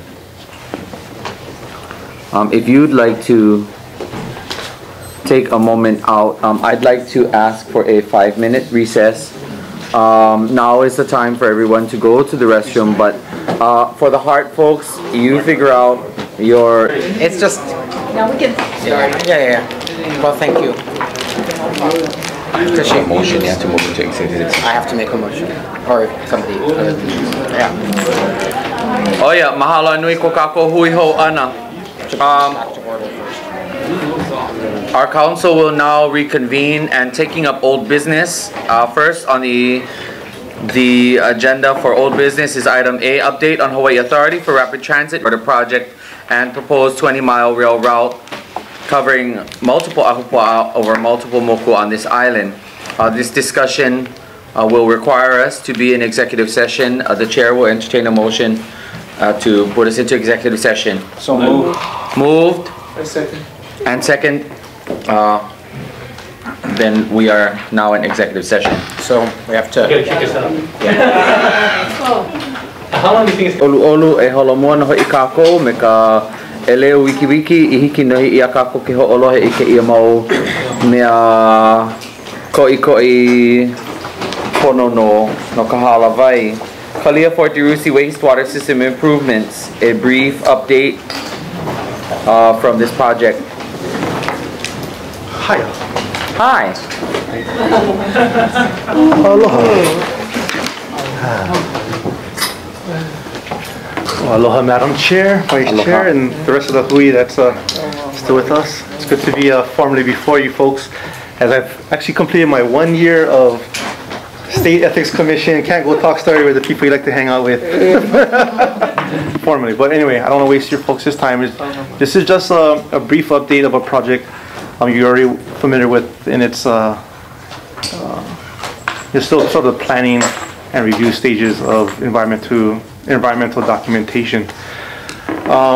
We thought it was important, as you've sort of iterated time and time about consult early, consult often, and so this is sort of important to us, and I really appreciate Madam Chair Hina's opportunity to come before you folks on a periodic basis to provide updates, because we feel it's very important, as it's probably the venue for us as a project to sort of open up the doorways of being transparent to not just the general public, but our constituents of Kanaka Maoli that may not be aware of this project going on. So again, mahalo for that time. Long of it short, and with me today is Richard Davis from the U.S. Army Corps of Engineers, and I got some of our other planning team here, Matt and David from Cultural Surveys, Lani, and we're in essence a working team for this project. I represent Hilton in this case. I work for Group 70 and we are the environmental consultants. Hilton has been charged with about improving about 2,600 linear feet of wastewater line that starts at Kalia Road up towards Anawana Boulevard and around to Kalakaua Avenue. Sorry, thank you. My wife, as most people who come here know, works for Group 70, so I'm just going to step away from the table for this. I'm just going to see you. Mahalo. Yeah. So what's happening, the potential alignment of the wastewater improvements does traverse through federal lands with the Army on Fort DeRussy, state lands and county lands. Therefore, we have a federal component, and by definition, we're doing a both federal EA and a state EA, because it is qualified as a major federal action. And then it's been determined too that what we're proposing is a federal undertaking underneath Section 106. So there's a couple of pieces I want to update you folks on. We have completed a cultural impact assessment pursuant to completing the state side of the environmental assessment. We have currently been undertaking a Section 106 process for soil borings, which will give us a good characterization of the soils underneath to see which of our technology choices and alignment choices works best for the substrate environment that we're in. We actually went through a round review of the Section 106 process and actually have archaeological monitors on site, and today I believe is our last day of work there, and thus far we'll provide a deeper report probably next month, but long and short, there's been no finds in our 7 boring sites, which is the last thing I think we updated you folks on. There is a Section 106 for the overall that's in the works of being initiated. Richard has been really great on the Army side trying to facilitate the drafting of the letter and all the pertinent enclosures and documentation that will go out to, I'm guessing maybe about 60, 70 contacts, or thereabouts. Probably more. Probably more. As part of the overall initiation, that will also formally bring SHPD into the conversation as they're being consulted formally as part of the 106 process. And we're actually moving forward, given the rich cultural history of the landscape that still permeates underneath the asphalt and the built environment of today. There is still, you know, the fish pond that's intact underneath all the fill. There's the LY that used to feed into the fish pond and Taloi, Kalaor, and the surrounding area. There's still remnants of Pi'inaio stream that exists. And then most importantly for this group, we do have Wahikanu sites that were found in other periods of improvement that are now reinterment sites or preserved in place. So we are in a very culturally sensitive and rich area. So we're moving very judiciously through this process. Lastly, because of the nature of the land jurisdiction, if we have any potential EV fines, or we do have EV fines on lands that are federal designated, we have to apply NAGPRA. Under NAGPRA, for intentional excavations, we are afforded the opportunity to develop a plan of action, a POA. We had 2 earlier consulting meetings with descendants who have been recognized in the Kalia, Waikiki proper, Kaka'ako proper area, 2 informal conversations. Last month we kicked off our first actual plan of action meeting underneath NAGPRA, which was, again, a collaborative effort with Group 70, with Hilton, the city, and the Army. Where we are now is that underneath NAGPRA, there's some criteria that need to be utilized, and in my team, including Richard, you can correct me if I misstate something. But long of it short, there's a process of cultural affiliation that has to be determined relative to who gets to come forward as claimants. And there's many ways to determine that. What the Army has utilized and as one of the methods is genealogies. So there has been a notification to family members that are interested, and we're also sort of using this venue to share that as well. If people are interested, to contact us, and we're using the family genealogies as a criteria of determination of who will be part of the participating table underneath the NAGPRA POA. Now, if for some reason that criteria doesn't work for a family for different reasons, we still have the overall 106 process, which is, I'd say, a wider net. The NAGPRA is a little bit more finite of a net. But again, we're trying to be transparent and as inclusive as possible to what we're doing. I think that's sort of mostly everything in a quick nutshell, unless, Richard, if you wanted to add anything to... Well, I think that from our perspective, we would like to say thank you very much for the council and participation that members of the Burial Council have already provided, and the participation and the meetings that have occurred so far has been very helpful in keeping everybody informed of how the state and the federal processes sometimes don't mesh as well as we might like, and helping us try to find a way to make them mesh to get to a good result for proper respect and participation of all who should be participating. This is one of the things where the city and county of Honolulu, the Hilton Hawaiian Village are actually the proponents of the project, but since there is the involvement of the Army through the federal property, our role is one where we are working with the proponents to make sure that we establish compliance for the Army, and that through that process of compliance, good and respectful things are done for the community. And so far, the proponents have been very good to work with. Mahalo. As Kona representative, I'd like to recommend that you also seek the assistance of the Office of Hawaiian Affairs in terms of putting this word out there and ensuring that any and all potential participation by others who may not know of this effort, that you continue to coordinate and increase this reach out into the Hawaiian community. There is representation from OHA here today, so if you wouldn't mind hooking up before you go. Thank you. Does this council have any further recommendation, any questions? Are there any comments from members of the audience? Mauni now? Kanaloa Koko. Coco. The property that this sits on, it belongs to King Kamehameha IV from the Fifth's father. This property had a royal compound, and the compound, in an illegal president proclamation by Dole, was seized. This property still belongs to the family members, which I'm one of the existing heirs of King Kamehameha IV, Fifth, and his father through the royal line of Moana and Palila. So I just wanted to come forth that I will be participating in this project as a descendant and royal descendant in the illegal seizure of this property. Mahalo. Ina aohe mana o ea e koloko nei. Ke olu olu. Mahalo nui a olu a ko olu hele ana mai. At this time,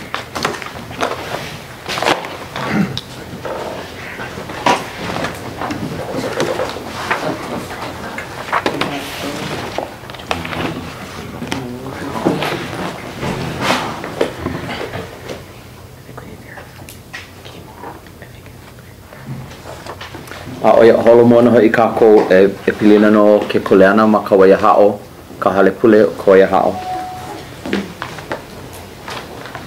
Current status of Koyahao. Is there anyone here that's come to say anything with regards to this? And just for your information, in 5 minutes, we will lose one of our members of the council, which means that we are able to hear people share, but we are not able to make any decisions as we will be out of quorum.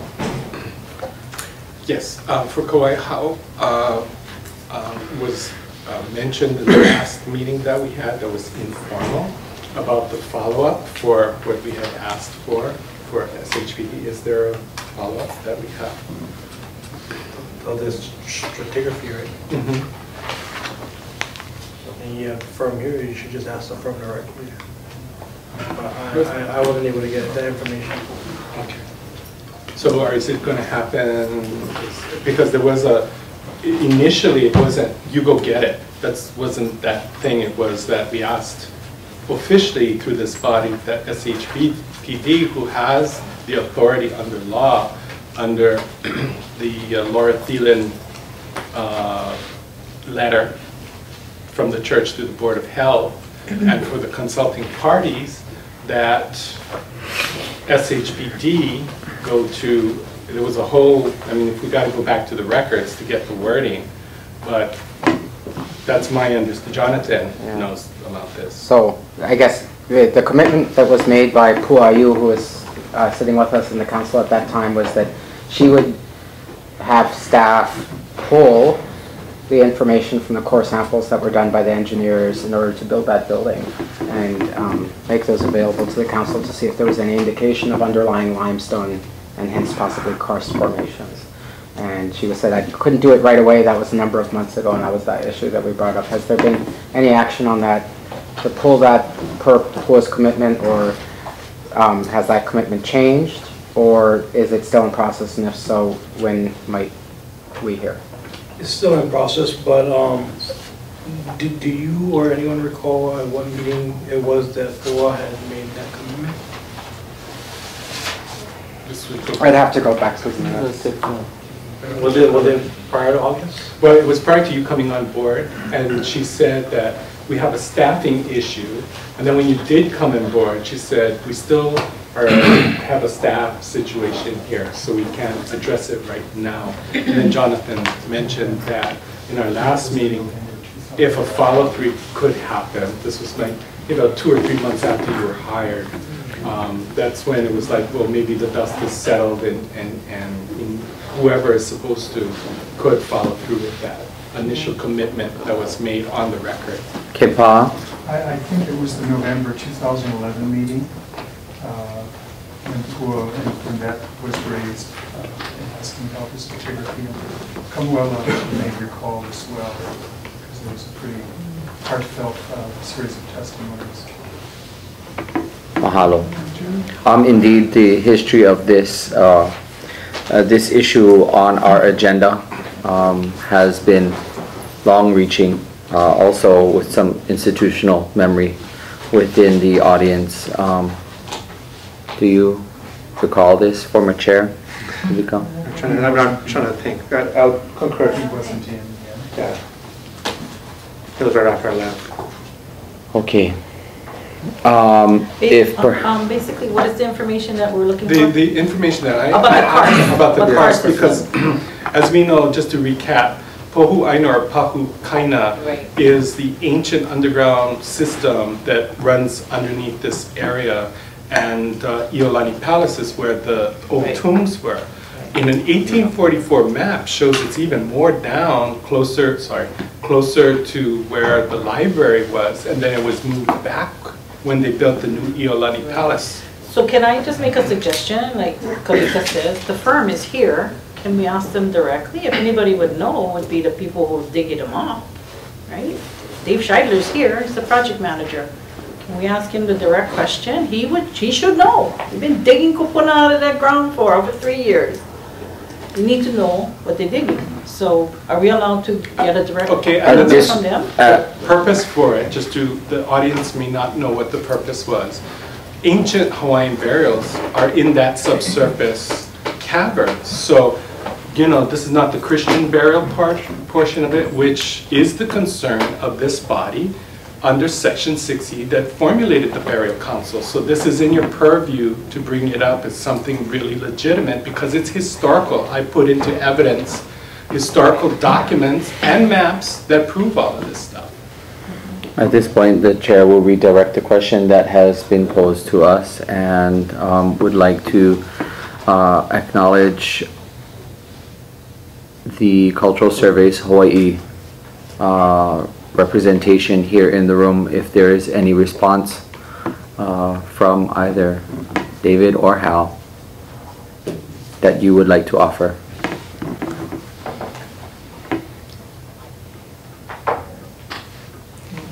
Seeing as Ikalamai, but not at this time. Mahalo. So I can't find the record of when it was in the minutes, but it was in the minutes. It was a request by the council to PUA that I understand. If I recall correctly, she agreed to do that. And it wasn't actually so much the information collected by CSH as it was whatever engineering firm had done test borings for the engineering of the building to see whether or not they went through limestone. And this was really to try and settle whether or not this issue, which ultimately goes to the idea of could there be another burial layer below the Christian burial layer. Exactly. Well, I think one of my concerns that I wanted to address today was the fact that even prior to getting to this underground system, there's a lot of kupuna that came out of that ground to an incredibly unfathomable depth and number. I can't even fathom. And thank God, Ka'ano Kalekini, Reina Naone Hall, I mean, they've prevailed in these court cases. And finally, you know, thank you, David Franco, for taking that case. And the digging has stopped. 600 plus kupuna come out of that ground. And it's just beyond imagination that, and the requests have been made time and time again. One of them, I've been asking, who are these kupuna?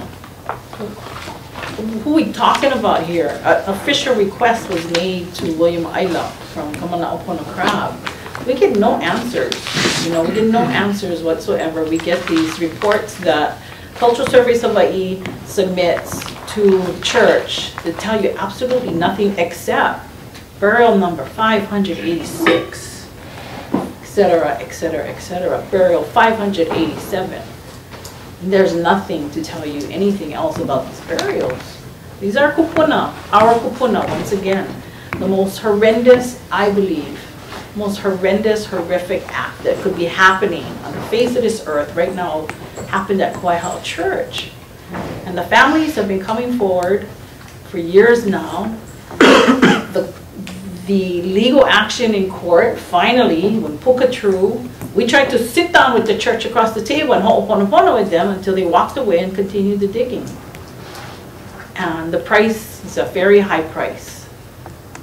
And so, in addition to, at this point, does it matter to me how old they are, how young they are? My question is, what's happening with them? What is going to be the disposition of these kupuna? Who's taking care of them? Where are they being stored? And when are they going back in the ground?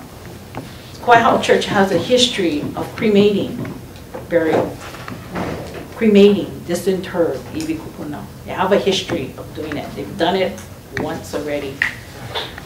And that would be my worst nightmare, is if this was the only way they could figure out to take care of this many burials, is to cremate them and put them all back in one spot. They've done it already with the Kamo'ililili burials and with the Likeke Hall burials. They've done it. So I'm not too sure how we can stop them from doing that, or I don't know, what is the next step? My concern is the kupuna. They're stacked in whatever, I don't know, I can't even imagine what you do with 600 sets of iwi kupuna. I cannot imagine, so I'm hoping somebody can answer that question. I don't see anybody from the church here, but.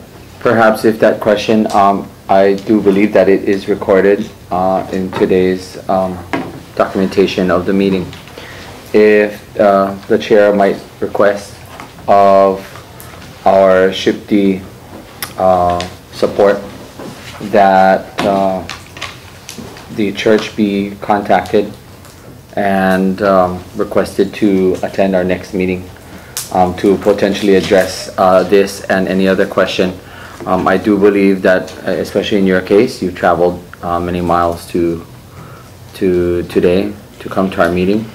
But these are ongoing questions, and absent from our council room, albeit that we've been quite careful in terms of observing acknowledged and recognized jurisdiction from a Western standpoint and a Western perspective of how things are working. From the Kanaka perspective, the church has been indeed absent for quite some time as far as being agendized. Do you think that this would be possible, Kavika? To request our brother? Yes.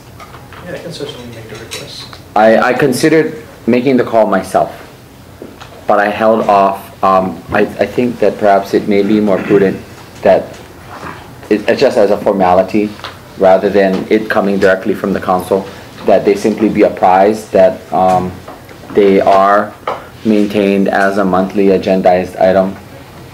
Chair. Yes. Within that, the initial letter that spawned all of this with Laura Thielen, that document specifically stated that the cultural and lineal descendants must be kept in loop in this process to begin with that authorized this. So the foundation document mandated that the process, what the process was to be, a copy that SHPD has of that initial letter with Laura Thielen when they came to her should also be put in there with the specific language saying we are lineal and cultural descendants recognized that have been coming month after month after month looking as stakeholders for our families' interests, and they're basically violating the initial tenet of the foundational document that allowed them to do this with the Board of Health. So, I mean, there's something wrong here. And we, as you know, you guys see in our faces every time asking the same thing. And it's an injustice. Mahalo. Perhaps also the Board of Health might be, they might be also appropriate to be contacted as a matter of formality, but not directly from the council, but via the State Historic Preservation Division office.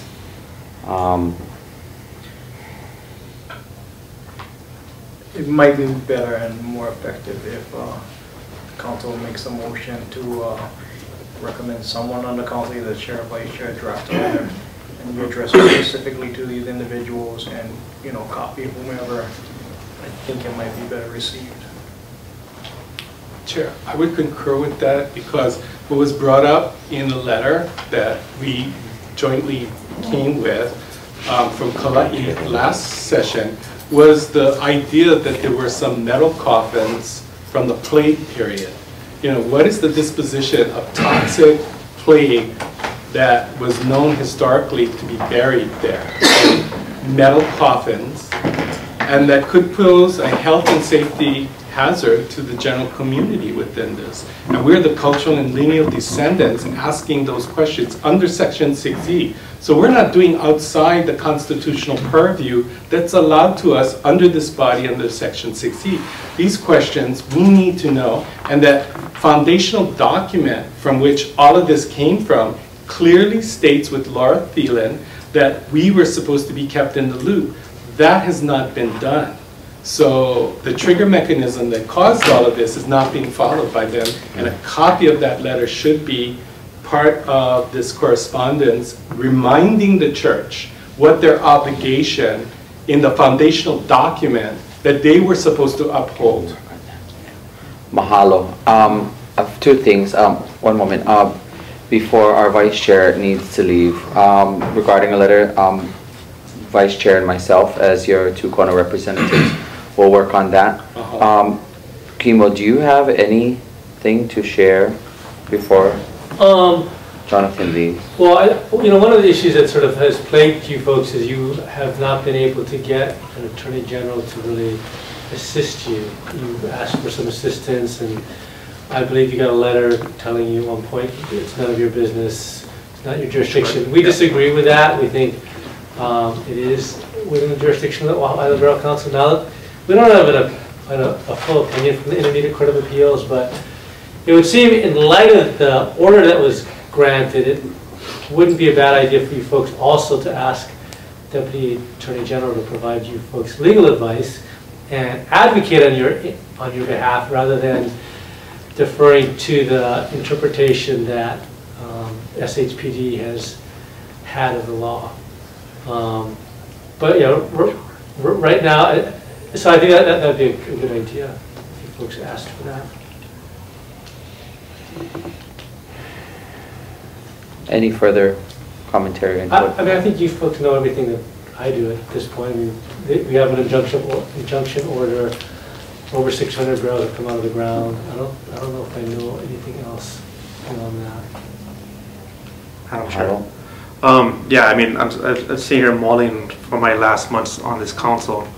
You know, we run through that scenario where basically we got shot down by the Attorney General at the time, and this council had empowered our leadership at the time to take in a lot of the information, a lot of the perceivably new information that was provided by then Dana Hall's testimony, which kind of gave, well, it positioned the council to take a stronger request for reconsideration. Unfortunately, I think that's been some of the transition that happened. That letter was never produced. But the information is there, I believe, so I'll just encourage you folks to take a look at that information. And if I can help in an informal way with my records, I can do that. Mahalo. And lastly, Jerome. Look, so Jerome Yasuhara from the Office of Foreign Affairs. If it'll help on the request and the letter portion, our Kapuhana CEO, Kumanapono Crab, issued a letter dated September 17, 2012, addressed to Chair Ayla and CC Chair Hina here, and also Kabu Kikuna. If you think it'll help process this request, I mean, you could attach, I'd offer to have that letter attached to the request as maybe something to respond to, because it addresses, I think, much of the concerns raised by particularly our beneficiaries and much of the discussion on this topic. But if you see fit otherwise, then let us know. But you could offer that letter as an attachment. That letter was sent to State Historic Preservation Division office? Addressed directly to Chair Aina. Yes. And CC to you, and also CC to Kahu Kekuna. The CC to me went to, you know? I have a copy here, okay. Just one copy if you'd like it, since okay. you were CC provided to you now. Kamala? I have one more comment about the disposition of the kupuna. One moment. At this time, please let the record note that Vice Chair Scheuer is now leaving, and that again we are not in quorum anymore, and that commentary will still be accepted. This meeting will continue on. Hopefully, we can wrap it up in a due amount of time. So my question is accountability. It seems to me that the ruling agreed that Shipti had some accountability here, and they had some Guyana and jurisdiction here. So I want to know, number one, what's happening with that? Somehow somebody figured out a way to allow these permits to bypass the families and the concerns. And I'm wondering, does the church come to you folks with a burial treatment plan? Are you even in the loop yet? You know, that's the thing I think that needs to be determined, because otherwise we have no recourse other than to go to court and sue them, which Ko'eha has been sued before. And they've lost their case against other families who said, wait a minute, we never gave you permission to take our kupuna out of the ground. It's way after the fact, but this shouldn't be happening. Somehow you guys have to find a way to get back into the loop. You have to find a way. This is your kuleana. And other than that, we're going to have to depend on the courts. And we have some really good rulings now in favor of the kupuna. So I believe Shipti and Pu'ayu specifically has some questions to answer. Like, where the hell were you when this was all going down? Weren't you here in the meeting listening to us? I got nothing from her. Nothing. You know? And an Attorney General's opinion that says you guys don't have jurisdiction. That's crazy. It's just crazy. And it took over 600 kupuna to come out of the ground before somebody finally said, enough already. Stop. Just stop it. Knock it off. Breaking every law you could have thought of breaking. So my thing is, let's just fix it. Let's malama the kupuna now. Make sure that they're properly taken care of. I don't want to wake up 2 months from now and find out the church cremated them and put them in one pukas in place. I pray that doesn't happen. I don't know what prevents them from doing that though, legally. I don't know. That's my question. What prevents the church from doing anything they want to do with those kupuna right now? They can't dig them up, but I don't know. What did they do with the ones they already dug up? who gets to have a voice in that decision about where these kupuna are going to go now? You know, the original 69, they've been in the bottom of the bell tower for almost 3 years now. It's just outrageous. So I only have questions, I don't have answers, and I only have concerns. And my concern is for the malama of the kupuna. Who does that? Who gets to carry that, Juliana? Make sure that it's properly done. And if we can find an answer, I'd be very grateful. Mahalo. Himo mana o ia e ko ke halavai nei. Ina a ole. With that, then I shall redirect the chair request made earlier of State of Self-Preservation Division and turn it back on myself and the Vice Chair so that we will work on a letter to bring both Kauai Ha'o and the Department of Health to this convening, and then we can take it from there. I also am in receipt of the letter from the Pohana of the Office of Hawaiian Affairs, and we can attach that on to the letter that we shall generate from this body. I suppose, yes. Chair, could you also attach the original letter from Laura Thielen, who was actually, they went to Laura Thielen looking to know how do we do this process, being State Historic Preservation's DLNR. And she was the one who set the parameters. I mean, it all came from that letter. And in that letter, it clearly stated that you had to work with the cultural and lineal descendants. And that has totally been thrown out in this whole process. So that has to be brought to the forefront. Don't they have integrity? Integrity means do good versus evil or wrong. And that we haven't seen coming here for over 2 years. As recognized by this body for the 69 over 2 years ago. That's heaven. And church or no church, it's got to be called to accountability for what their responsibilities are here. They can't walk away from it. Even if the board changes, they cannot walk away from it. Mahalo. Please. Let me do the initial request. Kind of feel like you're setting one course of action. I don't think you can right now. I wanted it done before Jonathan left. So let me just do the initial request. Mahalo. So then, given that. Mahalo. With that then, the letter generated requesting both Kauai Ha'o and Department of Health to come, and also some of the questions that have been at your discretion. Well, I'll keep in contact with you. Okay. Also attached the original letter from former Chair Thielen, and also the letter from Oha Pohana. All three to go at one time to both Kauai Ha'o and Department of Health. Kanaloa?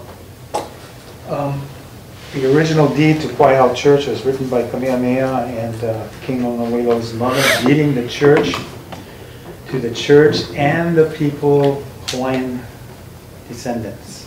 So they have a part in the church's decision, even if they don't recognize the lineal descendants.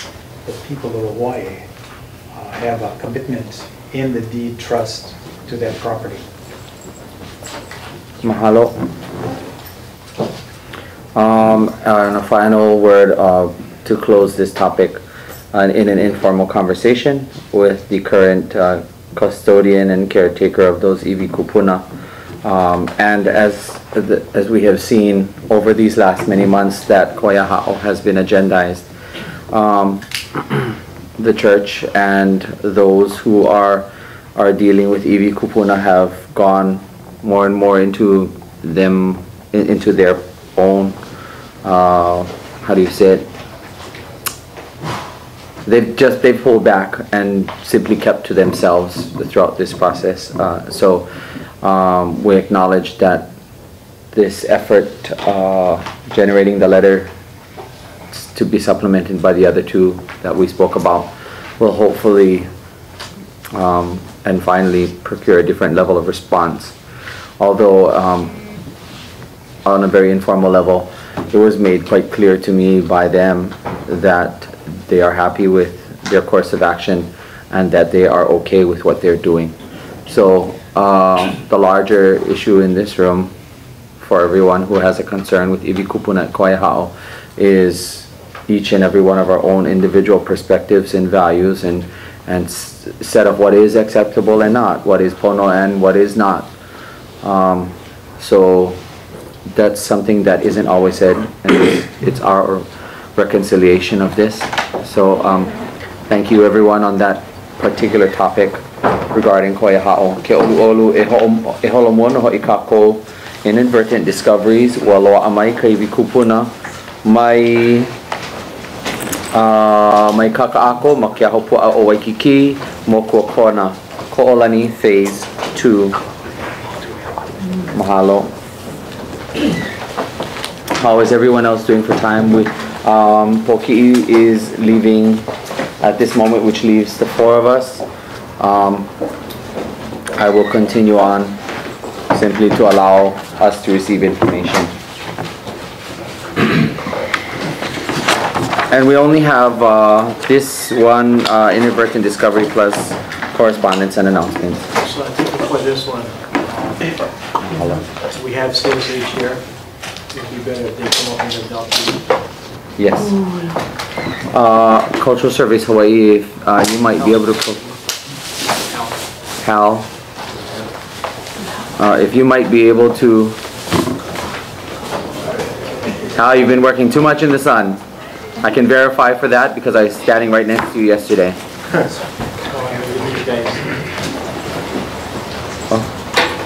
Oh, aloha. At this point, thank you for joining us.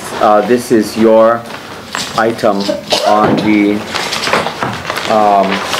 the agenda.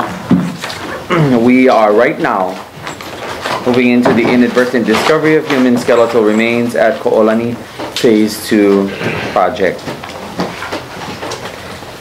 Any and all who have come to provide us an update and information, this is your opportunity. Please come and join us at the table. All of you look sunburned. I got my sunscreen yesterday.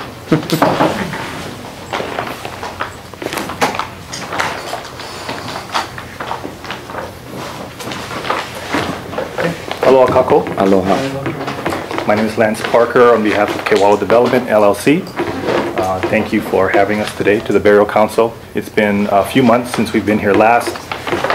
The agenda item today was to update the council on inadvertent finds at our project on the agenda item Ko'olani Phase 2, currently known as Waihonua at Kewalo.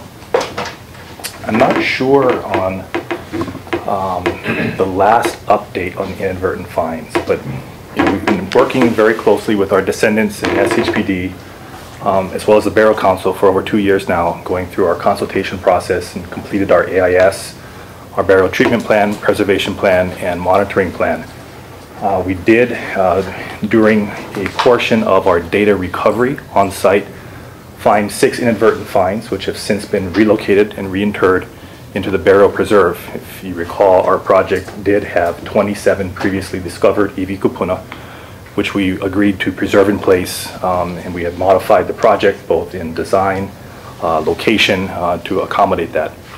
Since those 6, there was an additional inadvertent find, and then beyond that, an additional 18. So we have spent time with our descendants at the project, with our Kona representatives, Chair Hina, as well as Vice Chair Jonathan, SHPD representatives, to talk through various sort of ideas or thoughts about the treatment for those inadvertent finds. And so again, today was just a our opportunity to update you on both amount, location, and some of our thoughts. We, as I indicated, we have redesigned our project to preserve in place the original previously identified.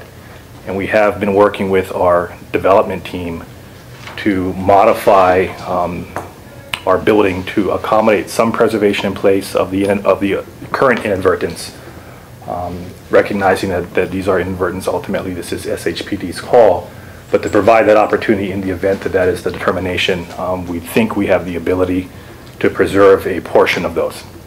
And that determination, at least on our side, has yet to be sort of validated. This is a very fluid sort of situation with us, where we are looking at different ways to accommodate our foundation system for the building, to preserve in place the largest amount of the inadvertence that we can.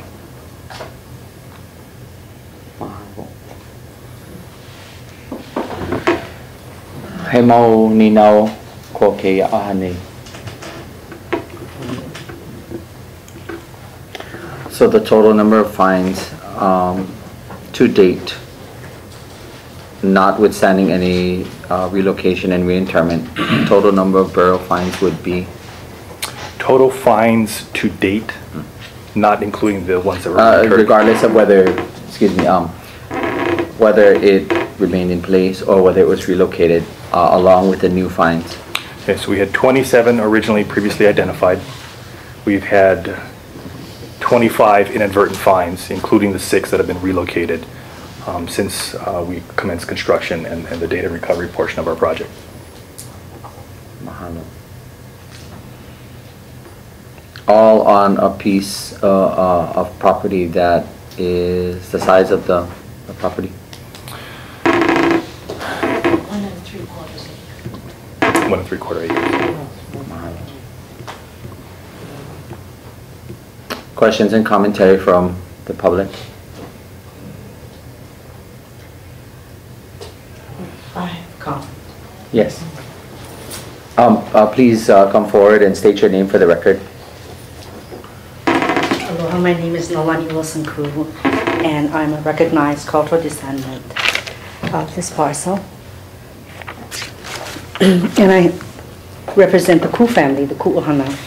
The Ku'uhana, our 4th great-grandfather was the original awardee of this parcel, which originally was 6.5 acres.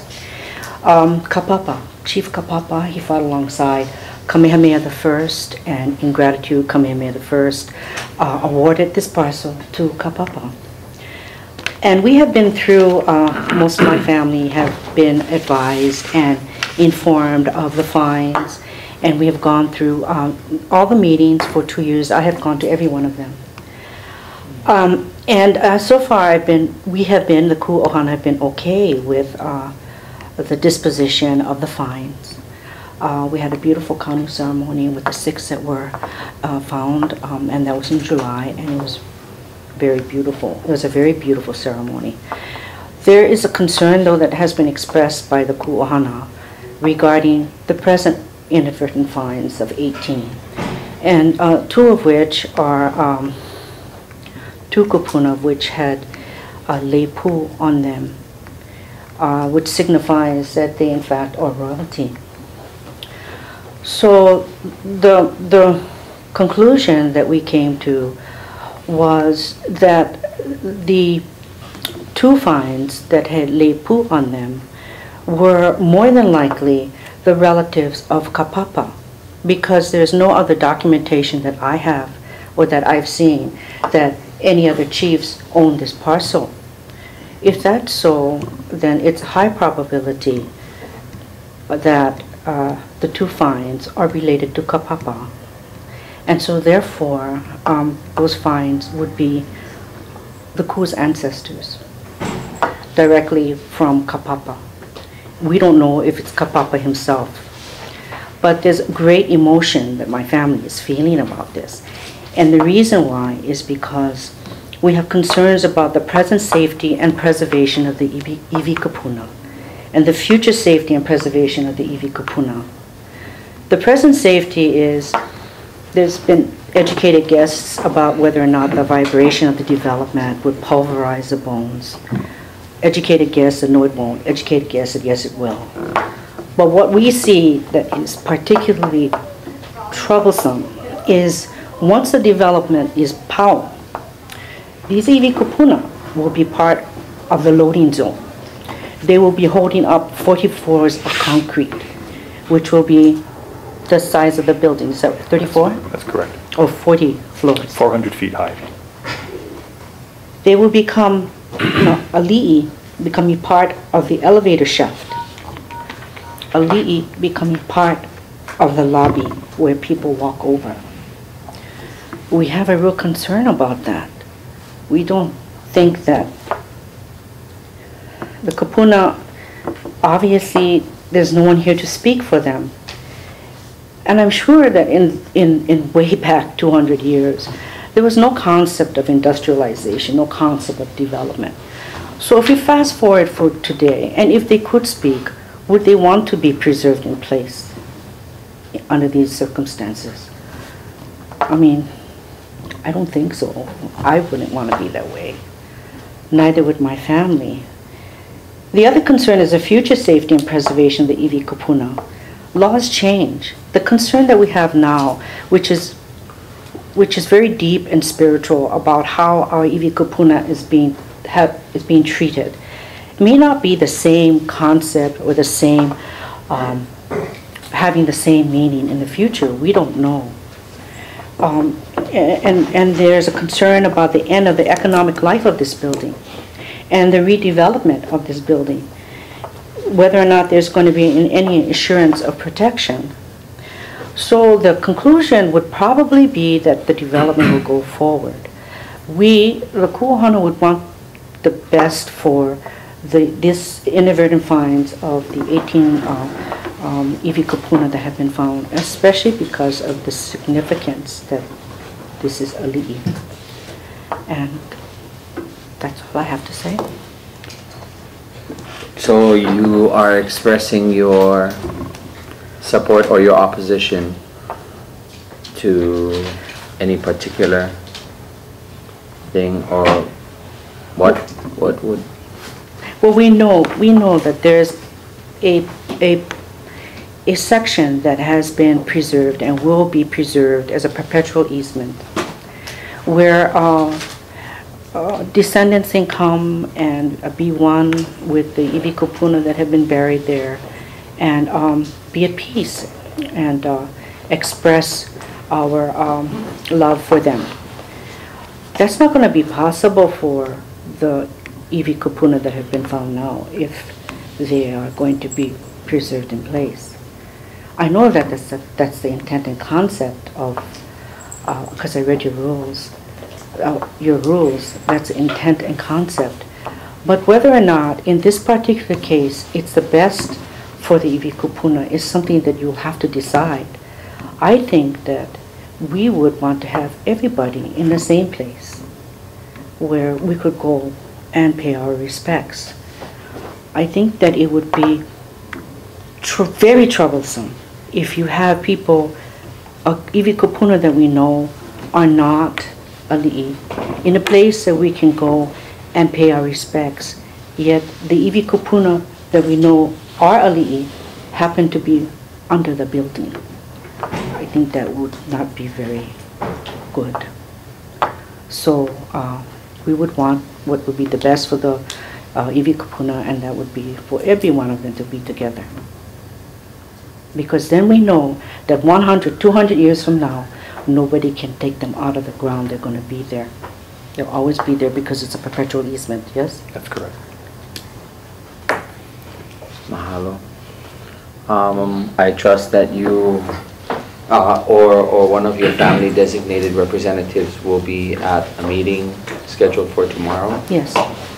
3 of us will be there. Mahalo. Any further word from the Ku'uhana? No further word.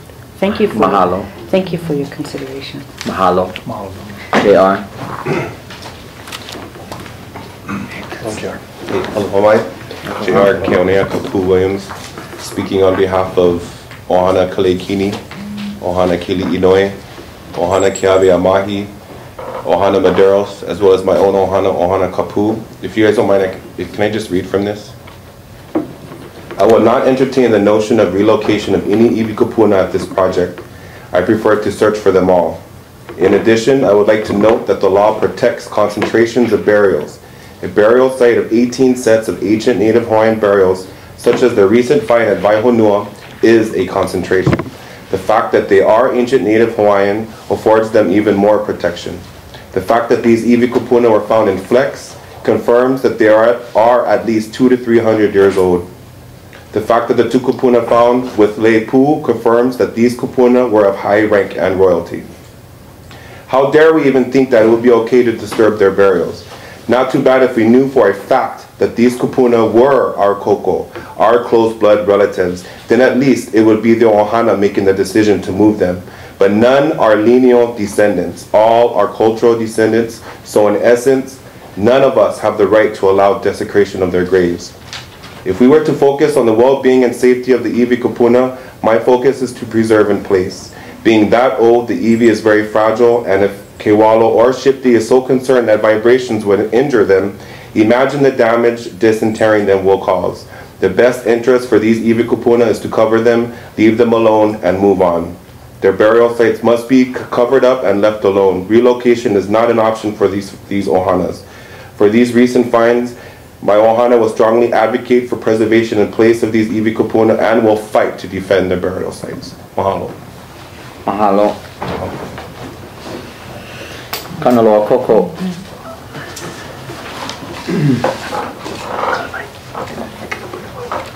Aloha.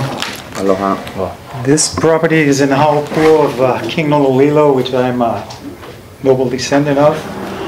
The property of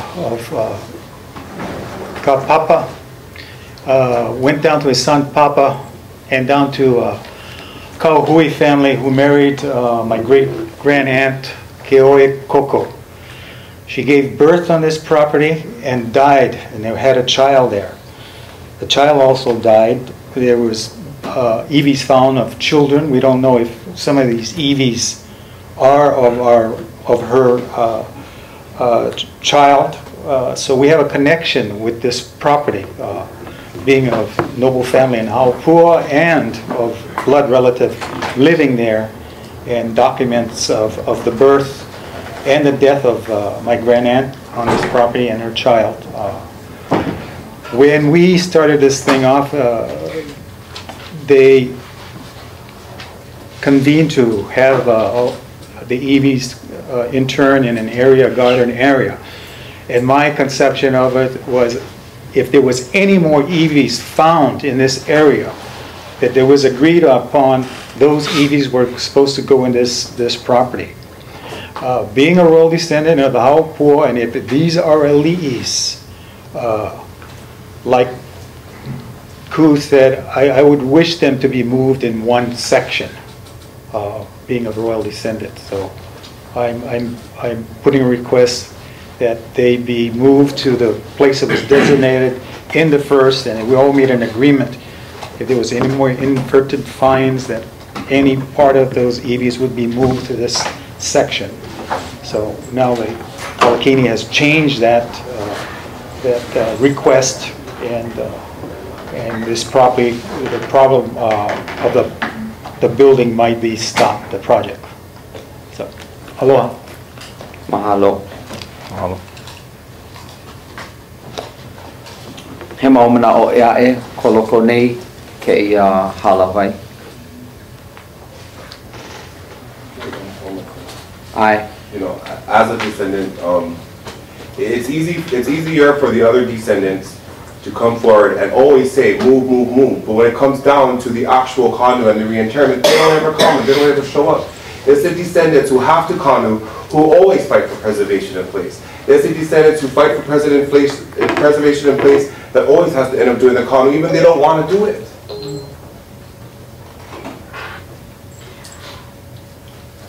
I'd like to say that we really appreciated the kanu that was held in July, because the ku'ana They're not experts in that. Well, you know, Auntie, it was our first canoe too. And you know, that night after the meeting when they found the other 18, I went home and I cried for hours because of Kalamai, you should be directing all your responses to the chair. Okay, sorry. No, me too. I cried too. The realization of it is incredibly spiritual and moving. But I want to say that our family appreciates the canoe ceremony that you conducted. It was beautiful and it was very meaningful for us. I will never forget it, and neither will my cousins who were there.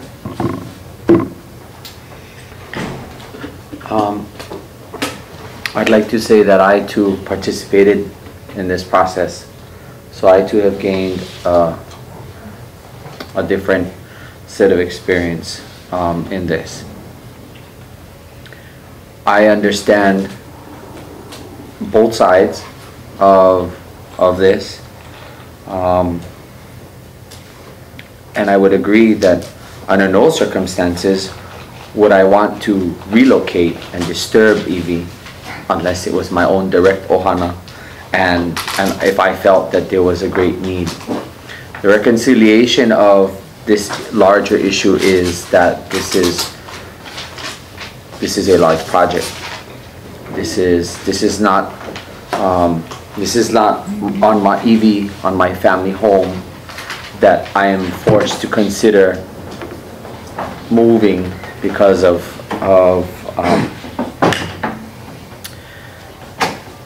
well, how do you say it? Because of some imminent danger to my own personal family house and family land. With that respect, excuse me, 1 second.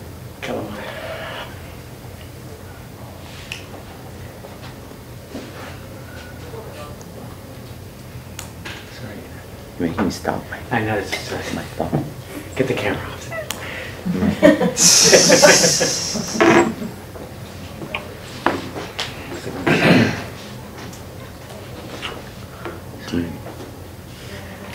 I'm gonna reach down there now. Sorry, excuse me. As I was saying,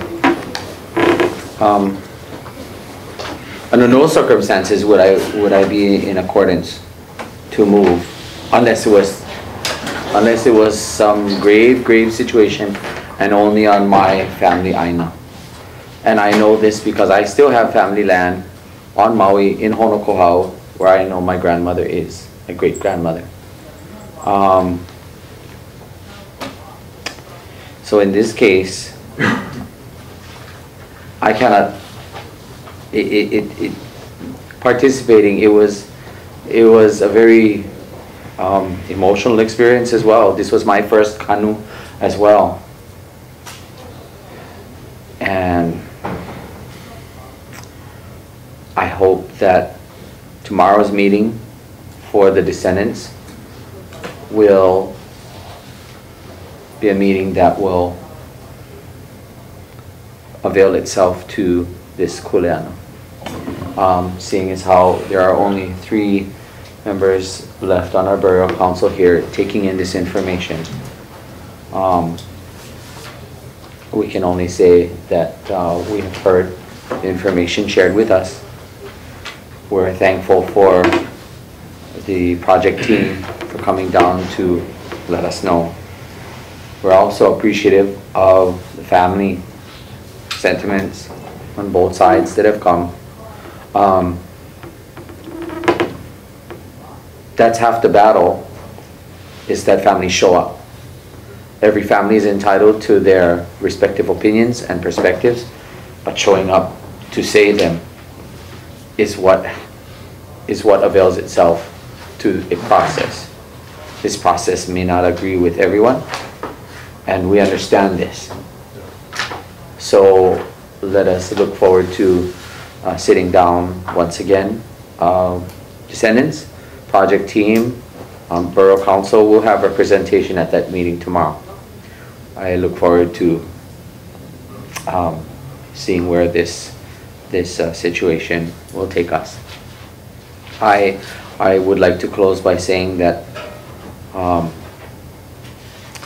through yet another learning experience, I I was witness to some of these internments because I requested this, because I need to understand what exactly is this context. And there are some things that are we may not be able to reconcile sometimes when we actually sit down to think about it. But nonetheless, as current chair and Mokuo Kona representative, I will avail myself to the process tomorrow. I do not know about vice chair and other Kona representative, Jonathan Scheuer, if he can make it or not. But is there any commentary from Dana or Shad? Just a question, because I've been involved in relocation in the past, and the concern was mainly the disrespect to the EV with respect to the location. So I understand all of that. But I guess my question is, with respect to what's being suggested, how far are we talking about with respect to relocation? From current to the existing barrel preserve?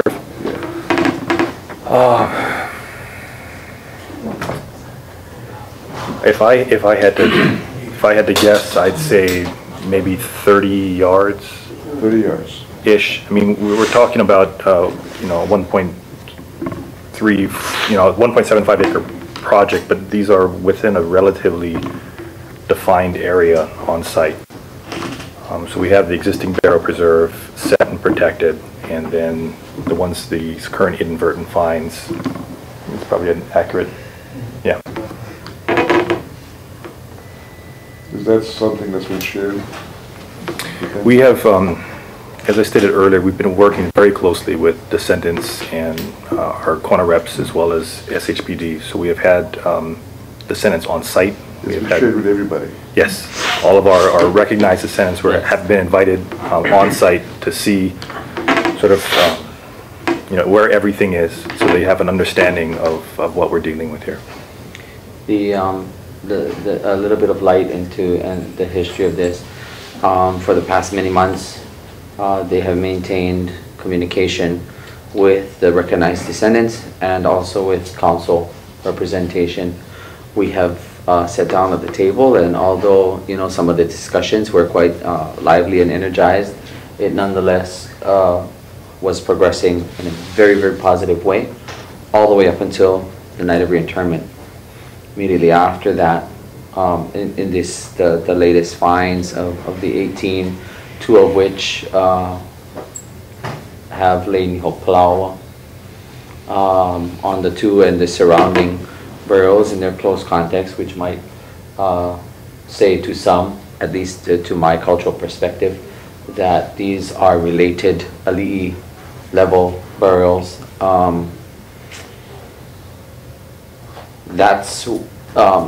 That's where the discussion now diverges, because again we are met again with that thought of preservation in place versus relocation, and this is something that the descendants are going to go back to the table on tomorrow.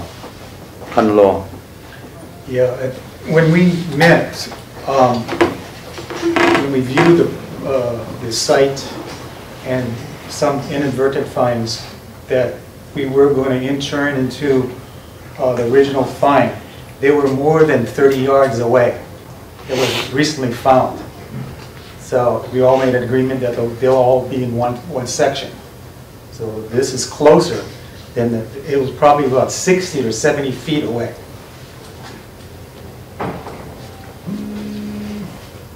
Can I just make a really quick comment about, I'm trying to wrap my brain around this whole concept of inadvertent fines. I understand, I've read the definition, previously identified inadvertent. For me, common sense got to prevail every time you come across kupuna. Common sense has to prevail and tell you that if there's a history of people having lived in a place for many, many, many generations, you are going to find kupuna. Now, what is the difference between a kupuna that was found because you did a survey as opposed to the kupuna that you found because Somehow, the survey never covered that area 30 yards away. It's the same kupuna. And common sense would tell you that this is a burial site. Now, exactly where they're at, unless you're willing to dig everything up, common sense would tell you that this is sacred ground. So, understanding that and remembering Keao Abad when she was on the council and talked about Tutu was there first. Move around her. Why are you going to ask Tutu to move? She was there first. So I don't know if there's any room in this particular discussion for redesign. I don't know. This is the first I've heard of this project. But I would just ask that common sense prevail. The courtesy to the families. This is going to be really difficult because it sounds like you have opposing views. But the thing is, Tutu's there first. There's kupuna in the ground.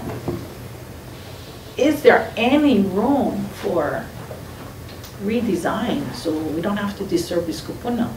And knowing that you get kupuna over here and you know you got kupuna over there, the likelihood is going to have kupuna all over the place, especially in Waikiki. We know that. We know these areas are so many burials. So I would just ask for that consideration, especially from the developer side, that you consider this is going to be difficult on so many different levels. But if it's possible to move around Tutu, I just ask that you consider it. Because the least disturbance, the better it's going to be for your project. You know that.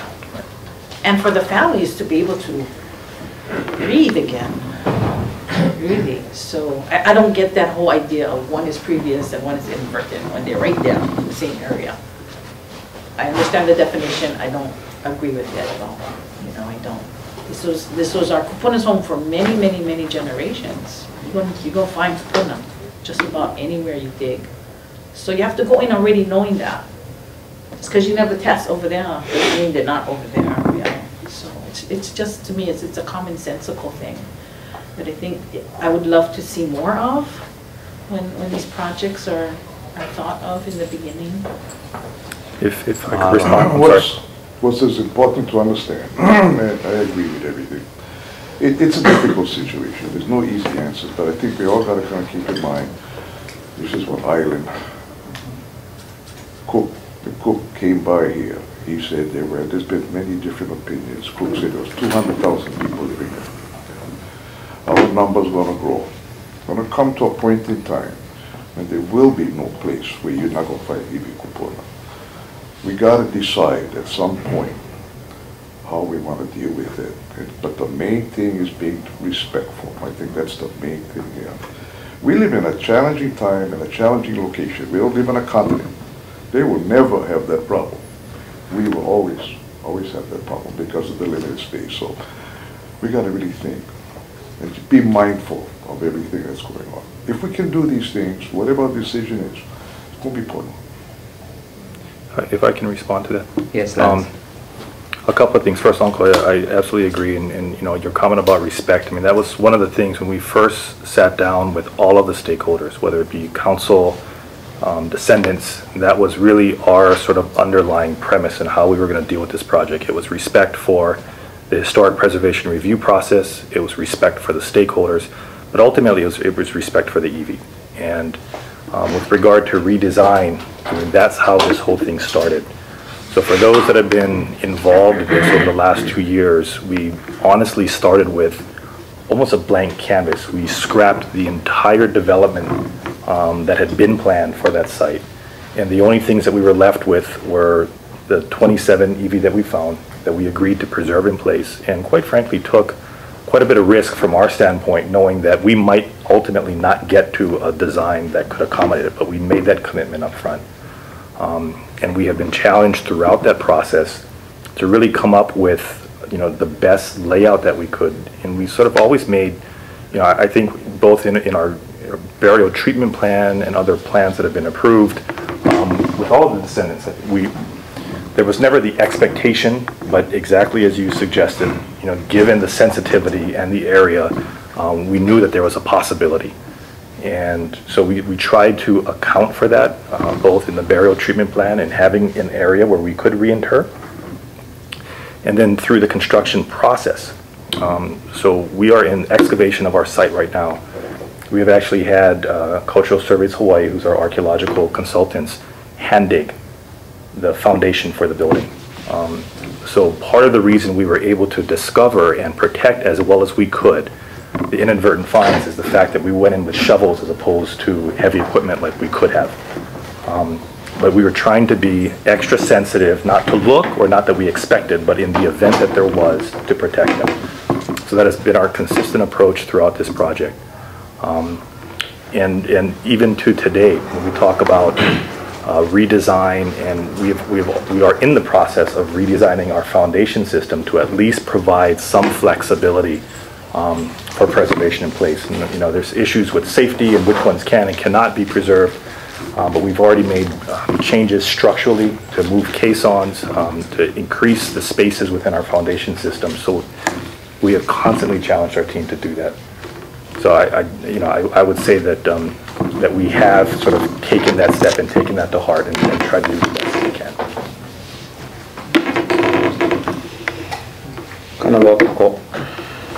Since the Koo family and my family have lived there, and it's documented that this piece of property belonged to a chief of our family,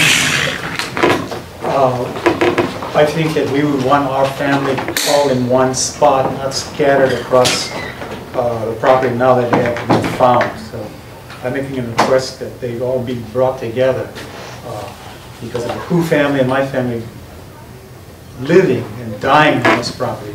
If we have a commitment to have our family be in one spot.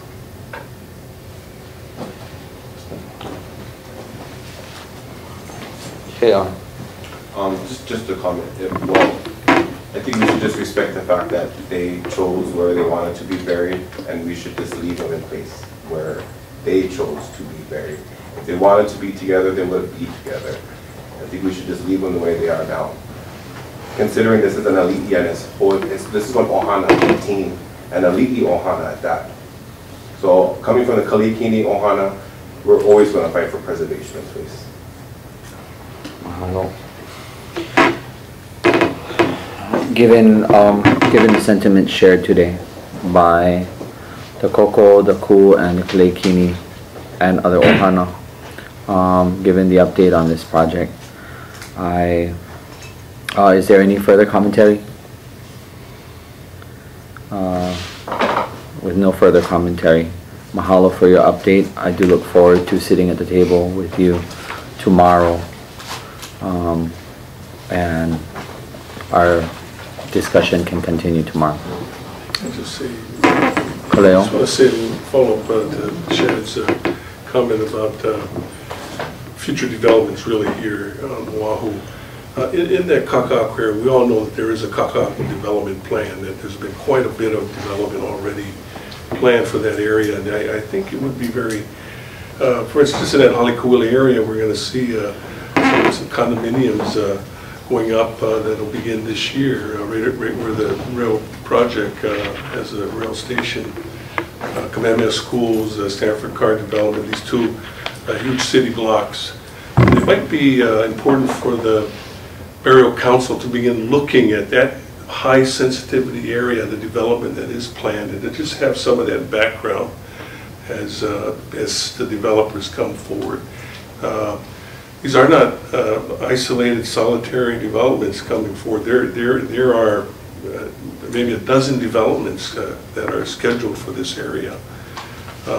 So there is a need to look at the larger perspective, and if there is reinterment, if there is relocation, how are those going to be conducted? Can those be coordinated? I mean, these are really serious questions, but I think it would be very important to begin looking at least to have some briefing on it, that the developments that are scheduled for the Kaka'ako area. Mahalo. If there is no further comment, Aaron? No? Ina aohe mana o ea ai mahalo nui I au koko uko hele ana mai. A e hui ho ka ko hikiahiahi la'apopo for this, for further discussion on this topic. Mahalo. Mahalo. Mahalo.